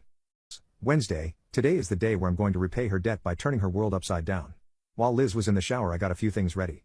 I stripped my bed down to the mattress cover, sheets needed to be washed anyway, laid out a beach towel I had on the bed, got some of the rubbing oils I had bought for my ex-wife. I heard the water turn off after some time and Liz walked by in just her towel again. She stepped back out of her room into the hallway, a bit of moisture still clinging to her neck, her hair wrapped up in a towel. "What are you setting up in here? You upped the game last night, I don't want to be in debt forever." She raised an eyebrow at me. "Well, I'll be in just a few, let me put some clothes on." A few moments later Liz walked in wearing some sweats and a sports bra. She sat down cross-legged on the towel with her mostly bare back to me. She glanced at me over her shoulder, her hair tied up in a messy bun, her light dusting of freckles on the bridge of her nose uncovered by any makeup. "Go ahead." I poured a little oil into my hands and warmed it up and, starting where her sports bra crossed her back, moved up her spine to the base of her neck and started massaging. I felt her sigh deeply and leaned back into my hands. The small upper portion of her back, framed by her bra straps, was soon completely massaged, so I moved my hands under her straps, waiting for a reaction. I didn't notice any reaction, so I pulled her straps off of her shoulders and let them rest on her arms and worked her shoulders for a while. Liz spoke up for the first time. "Can you close your eyes?" I was lost in the feeling of her smooth skin and I didn't quite understand. "What? Close your eyes?" I closed my eyes, hands still on her shoulders, and said, "Okay. Now what?" Soon I felt her pulling her bra off past my hands. I felt her weight shift and she moved a few things around. It felt like hours, my topless cousin so close to me while I waited in self-imposed darkness. "Okay, open up." Liz was lying on her stomach on the towel she had pulled to the side facing the head of the bed turned to face me. "Bras just get in the way, right?" She was nervous, I could tell. There was a bit of shake to her voice, so I tried to set her at ease. I laughed a little bit. "I don't mind at all, they do get in the way, that's for sure." I moved so over her so I kneeling over her upper legs and poured a little more oil into my hands. I heard somewhere that you should give a massage in percentages, split wherever you're massaging into a big grid and work each spot the same amount. I tried to mentally break her back into 50 sections and spend about 10 seconds for each section. Starting low, I worked my fingers into the muscle just above her hips, I worked my way just a bit lower towards the center of her back and moved up her spine, adding oil as I needed it. Soon I was pressing into her shoulder blades, working the dense muscle she had there. The sun at this point was cutting through the partially opened blinds and landing on her back, causing her skin to glisten. I moved my hands down to her lower back and slowly moved my hands up her sides, just tracing her skin, not pressing with much force at all. I ever so gently grazed the sides of her breasts with my fingertips and I could hear her breathing catch, then increase a bit. Liz bounced her legs a bit beneath me. "Can you do my feet and legs again? It felt really nice last time." "Sure thing, do you want to change into shorts then? Your sweats will get in the way." Liz reached under her stomach and pulled her pants string, loosening the waist. "You can just take them off if that's okay with you." I stood up off the bed, her feet were almost dangling off the edge of the bed at this point, and pulled the waist of her pants down. She was wearing simple panties, dark blue, underneath her sweats. As I pulled, she raised her butt into the air slightly to make it easier. Once the pants waist was near her knees, she pressed her hips into the bed, lifting her knees slightly so I could remove them entirely. I tossed them to the head of the bed and poured more oil into my hands. I started at the heels of her feet, gently massaging where the tendon connects at the heel and moved up to the balls of her feet, working oil between each of her toes. I moved past her ankles and massaged her calf starting at the knee and worked my way back towards her feet. Once I reached her feet, I poured more oil into my hands and moved my hands very slowly, it around 2 minutes, from the base of her feet past her calves, behind her knees, along her hamstrings, and stopped just below her panties and began to massage back down to her knees. I could hear her breathing getting deeper and more forced and I could tell she was getting turned on and I could feel myself reacting as well, growing from the half-mast state I had been in for the last few hours to full hardness hearing her react to my hands. Once I reached her knees I lifted my hands entirely, surprising her by starting right at the base of her ass again, this time though I intentionally grazed the hem of her panties, moving just a bit further up than last time and made my way down towards her knees again, though this time much faster. I ran my hands up her legs again, this time, massaging the point just below her panties and then running my fingers just under the hem, massaging the base of her ass for a few moments. I didn't want to push things any further, part of me feared I already had until Liz turned her head and said, "Could you massage my quads as well? They're pretty tense after my run this morning." She propped herself up a bit on her elbow and turned more fully towards me, her breasts were still pressed into the bed, but only barely hidden. She looked into my eyes and I could tell she was wondering if this was okay or not, but clearly wanting to continue. "Yeah," I responded, "flip on over." And so she did. Liz rolled over, careful to stay on the towel and not get oil on the mattress cover. Her small breasts were imprinted slightly from the towel and her small nipples were stiff, just asking to be touched. I was wearing athletic shorts, so when I climbed onto the bed and kneeled over her lower legs to get a better angle, she no doubt saw my arousal pulling at the loose fabric. I started at the tops of her legs, just below her hips, and just traced under the hem of her panties first, but quickly moved down and worked the entire muscle. Keeping my eyes on the task at hand was hard with so many excellent places to look. The slowly smoothing skin of her breasts, her tense nipples, and the tiny beads of sweat gathering on her forehead. The points of her hip bones against her skin, the lines on the edge of her panties disappearing between her legs, and the slightly wet spot in the center of her underwear. After a short time I stopped massaging and placed my hands further up the bed, on either side of Liz, and leaned forward, bringing my head close to hers, and whispered in her ear, "If this is too much you can tell me and I'll stop, okay?" I could feel Liz's hands touch my hips, run up my sides under my shirt, grab my shirt and pull it towards my head. I took the hint and sat up, pulling my shirt over my head. She grabbed my arm before I could sit back, pulled me in with one hand on the back of my head, and kissed me. Her soft lips tightly closed at first, pressing against mine firmly, but not crushing my lips against my teeth. We continued to kiss, bodies apart for the most part, but connected at the lips. Soon her mouth parted with mine and our tongues explored each other's mouth. Her lips were warm, hot even, and her mouth tasted clean, slightly sweet. She bit at my lip and her breathing got heavy.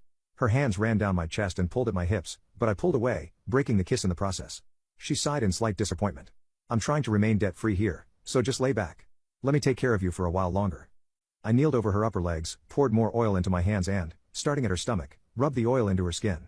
I moved up her abs and along her rib cage, careful to not touch her nips as I ran my hands along the outer edge of her breasts, along the top, and down the center of her chest.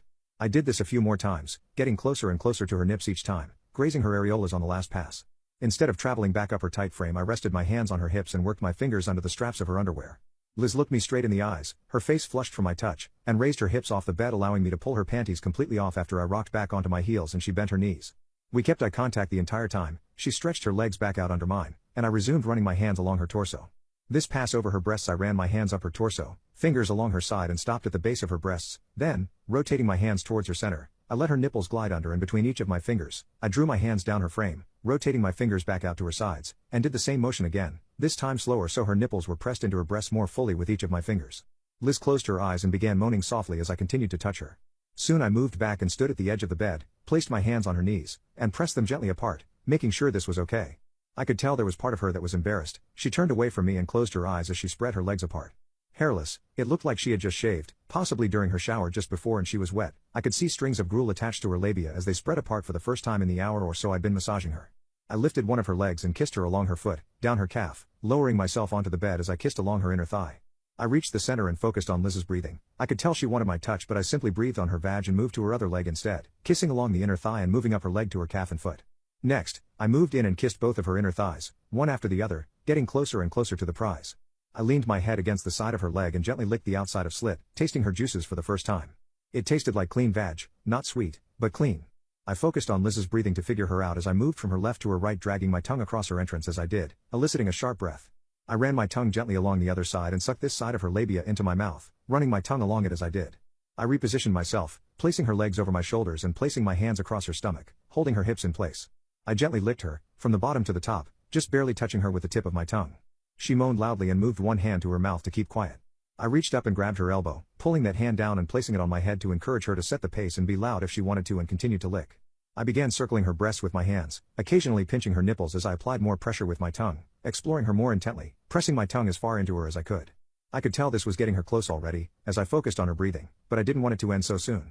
I let up, suddenly becoming gentle again, and I could hear her breath of slight frustration and a slight whimper, begging for release.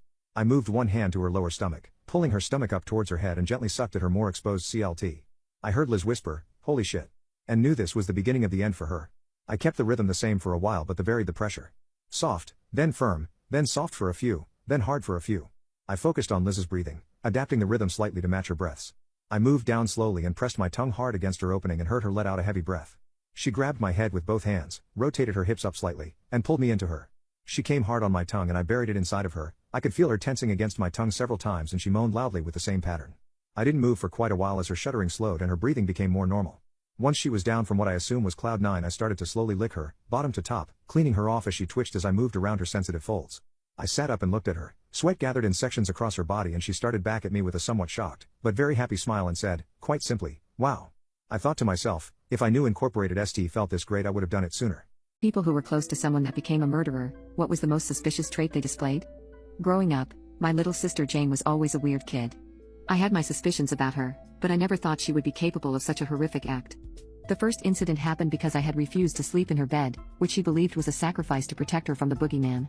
For 2 years, I wasn't allowed to sleep in my own room. Whenever I tried, Jane would throw a tantrum until our parents convinced me to stay in her room just so everyone could finally get some rest. They even installed a bunk bed, but Jane insisted we share a single bed. One night, I woke up to find Jane had wet the bed. I was upset not just because of the pee but also because I didn't want to be there in the first place. When I refused Jane's yell to get back into the soaked bed, she got up and tried to attack me, accidentally smearing more pee on me. We were both screaming as our parents rushed in. Jane demanded I sleep in the pee-soaked bed while she took the dry spot against the wall as if nothing happened. Our parents disagreed, which distressed Jane. She then admitted she thought a monster lived in her closet. Sharing a bed was to protect herself, and she was terrified that if I moved rooms or mattresses, the monster would attack her. Nobody knew who this monster was, and initially assumed it was a figment of her imagination. Besides, she was only 5 years old. To address this, our parents removed the top bunk's mattress and the wet one below. They convinced me to be a good big sister and protect Jane from any monster. Reluctantly, I returned to bed with her. But soon after, Jane whispered that she made me sleep there because one day the monster would come eat one of us. She planned to escape while it attacked me. Without a word, I immediately went to my own room, willing to defend her from a monster but not be monster bait. When our parents responded to the noise, I refused to go back despite their pleading. Eventually they understood and let me have my own space. From then on, I slept with my door locked for safety. It was a hard time. Our parents didn't believe me when I said Jane had tried suffocating me, so I had to take precautions to protect myself. Over the next few years, there were 2 more notable incidents. Once, I caught Jane about to cut the brake lines on my bike. When confronted, she cried that she just wanted to play a harmless prank. Another time, she tried pushing me down the stairs but claimed it was an accident. Our parents shrugged it off as childish mischief, but I knew Jane wanted to seriously hurt me. The scariest moment was discovering Jane holding a knife over me while I slept. She said she just wanted to see what it was like to stab something. After that, I refused to let Jane in my room and put an extra lock on my door. As we got older, Jane's violent tendencies lessened but did not completely go away.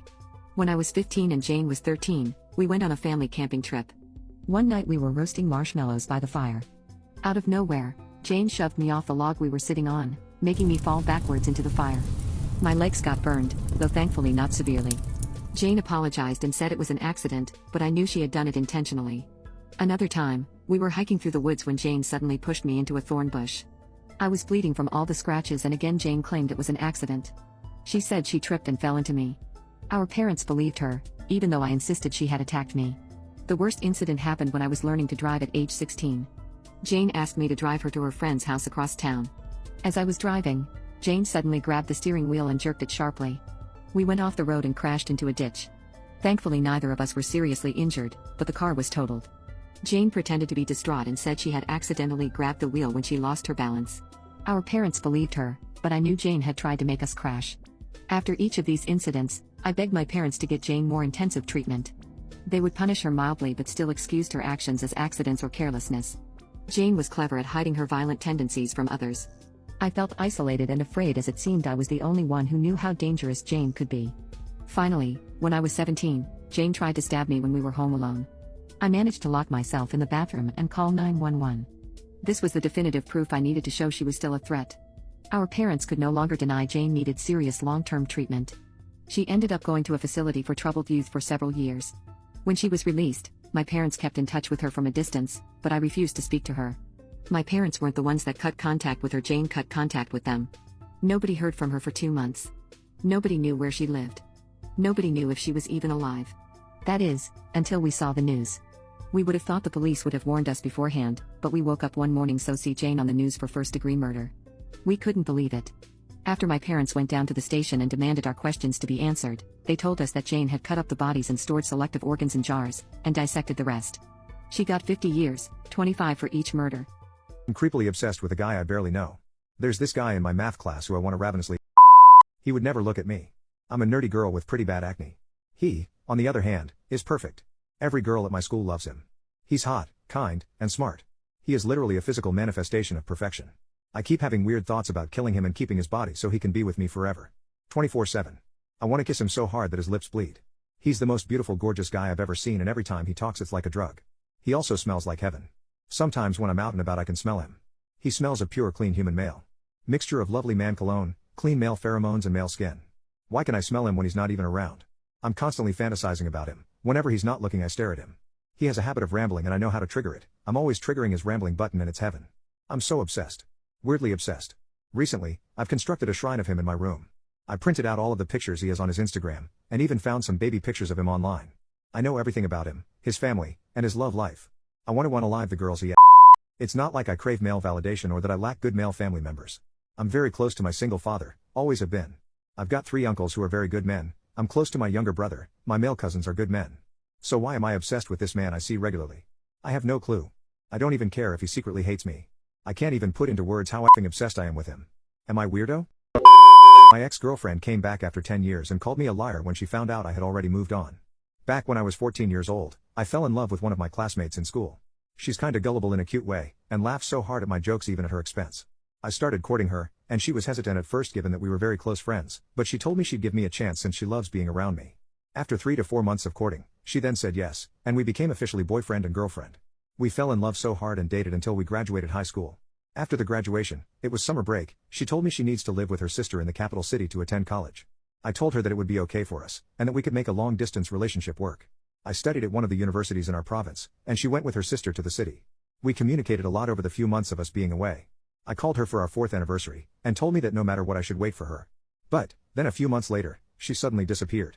I couldn't call her phone, her social media accounts became inactive. When I saw that she had a new account, just not one following me, I realized finally that she ghosted me. When I tried to reach out, I was ignored. This broke me. Suddenly, she became somebody that I used to know. A couple months into this breakup, one of her friends came to the same campus that I went to. I just politely said hello to her, and she asked me to go out at a cafe near our campus after classes. We met at the cafe, and told me that my ex said she was sorry, and gave me a letter she sent. The letter said that she can't make it work having a long-distance boyfriend, and she just wanted to move on, and wished me best. It freaking hurt. I thanked her friend, went to my boarding house, and cried ugly, but I decided to respect her decision, and moved on. A year passed, and I met a girl in a workshop. I attended. We had the same line of course, just at different schools. I asked for her number to schedule a study session. She was tomboyish, so at first I didn't really notice her in a romantic way. As we started hanging out more, I realized I really liked this girl. She started wearing fit clothes, and I noticed her face was really pretty when her hair was not ponytailed.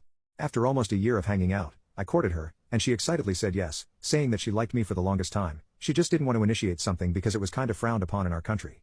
Now, we're both professionals, have a cute daughter, and have been married for 8 years. Suddenly, I got a call from an unknown number. It was my ex-girlfriend asking if we could meet for coffee. I hesitated but agreed, in one condition. I told her I had to bring my wife. She became furious on the phone, and called me a liar and manipulator.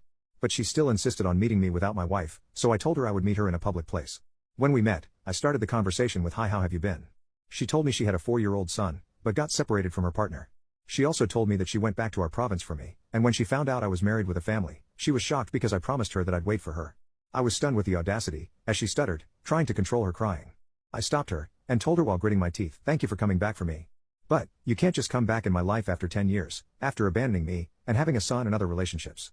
I told her to never contact me again. I stood up, thanked the staffs in the stall, eyes red from my emotions, and went to my wife and daughter in another restaurant. When I got home, I told my wife the story, and she hugged me. I am very thankful with everything I have right now. That ex may be my first love, but my wife is my greatest. I searched my parents' names on the dark web.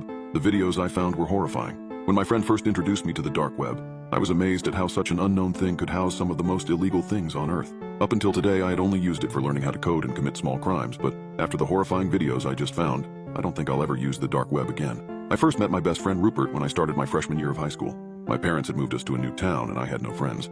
We moved because they were paranoid after our neighbor was found murdered in his home. I thought this was weird, moving across the country over that. But I let it go. The reason Rupert and I became friends so quickly was because we both had a shared interest in the internet and everything it had to offer.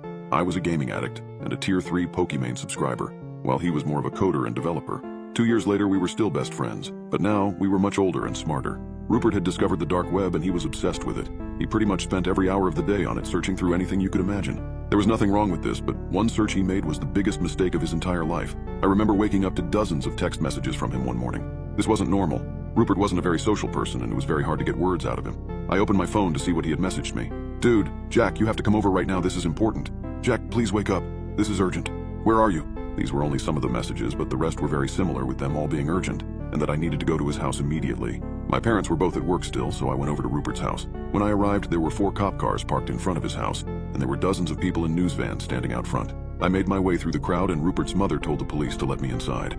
I could see tears rolling down her cheeks as she opened the door. "What's going on, Mrs. Gonzalez?" I asked. "Rupert's missing," she said as she started crying. My heart sank. How could this happen? He had just texted me earlier that morning. That was when it hit me. What if he was trying to warn me? What if his text messages were related to his disappearance? Still in shock, I walked up to one of the detectives in the kitchen. "Is Rupert going to be okay?" I asked. "Of course he is. He's going to be just fine. We're going to find him very soon." One of the detectives responded. Something about that response was off. It was like I knew he was wrong. Deep down, I had this slight feeling that I wasn't going to see him ever again. I remembered the text messages, however, and pulled out my phone to show it to the detective. "He texted me this morning. What if this has something to do with him going missing?" I said swiftly. As he began reading them, his expression quickly changed. It was like it got worse. He told me they needed to keep my phone for now to investigate the text messages, and said they would give it back to me later. I stayed around the house for a while, not just because I missed Rupert, but because I wanted to comfort his parents. They cared about me a lot, and it hurt to see them like that. His mother couldn't stop crying. Eventually, however, I went into Rupert's room to see if I could find anything that might give a clue about why he went missing. I searched through everything, but I found nothing. But then I noticed something. Rupert's computer was on, but his monitor was turned off. I looked for the button to turn it on and hit it. As the screen lit up, my heart sank. He was on the dark web. Obviously this was normal, but for some reason he had dozens of different tabs opened. I knew this part wasn't normal, so I closed the door and locked it and began going through them. At first it was all pretty usual for him, but then things started to get weird. He had a tab open that was an article about a murder that had happened several years ago. The article said that it was a woman who was found dead in her apartment. Her body was mutilated, cut up, and covered in acid. I nearly threw up reading it and seeing the horrifying pictures of the crime scene. Not wanting to see any of it anymore, I switched the tab, just to reveal another article about another murder. Confused, I quickly went through the rest of the tabs he had open, and they were all the same thing. They all were about some type of murder or crime. The one that stuck out the most to me, however, was one about a murder that had happened 2 years ago. At first it seemed pretty normal, but as I read further, I realized what it was. It was about the murder of our neighbor that prompted us to move away. Confusion quickly swept over me. How did Rupert know about this? I never told him about it because to me it wasn't that important. I figured it must have just been a strange coincidence, but then I saw the last search he had made on his computer. It was my last name. Horrified and confused, I quickly stumbled out of his room and back to the living room. "Is everything all right?" Rupert's mother said, sniffing away her tears. "Yeah, I just need to go home for dinner," I responded. On the way home, so many questions and thoughts filled my mind. Why was he searching up my last name? Did he think that I had something to do with this? That must have been why he was texting me so frantically that morning. If only I could just explain to him that I didn't do anything wrong, but I couldn't. He was still missing, and I had to find out why. When I got home, I raced to my room and slammed the bedroom door shut and got on my computer. I loaded up my Tor browser and turned my VPN on. I knew what I had to do. I began typing in the letters of my last name, becoming more nervous after every letter. When I finally hit enter, nothing happened. It was just a blank screen. Confused, I refreshed the page, but once again, there was nothing. But why did Rupert search this if there was nothing, I thought to myself. There must be something out there. I was getting ready to close the tab, thinking I had ran into a dead end when suddenly, the page started to load. It took several minutes, but finally it loaded to reveal hundreds of videos. Immediately, I knew what they were. They were murders. But why did they show up when you searched my last name? I considered just stopping right there and turning back, knowing the horrifying things I would see if I continued on, but I couldn't.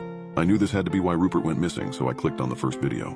As it started playing, I saw what looked like a woman strapped to a chair in some sort of basement or something. I quickly recognized who it was. It was our neighbor from 2 years ago. I could tell because she had the same heart-shaped tattoo on her neck. She sat there for a minute, struggling, panicking, and screaming for someone to help. However, suddenly 2 figures walked into frame. At first, I couldn't tell who they were, but as they turned around to face the camera, my heart sank.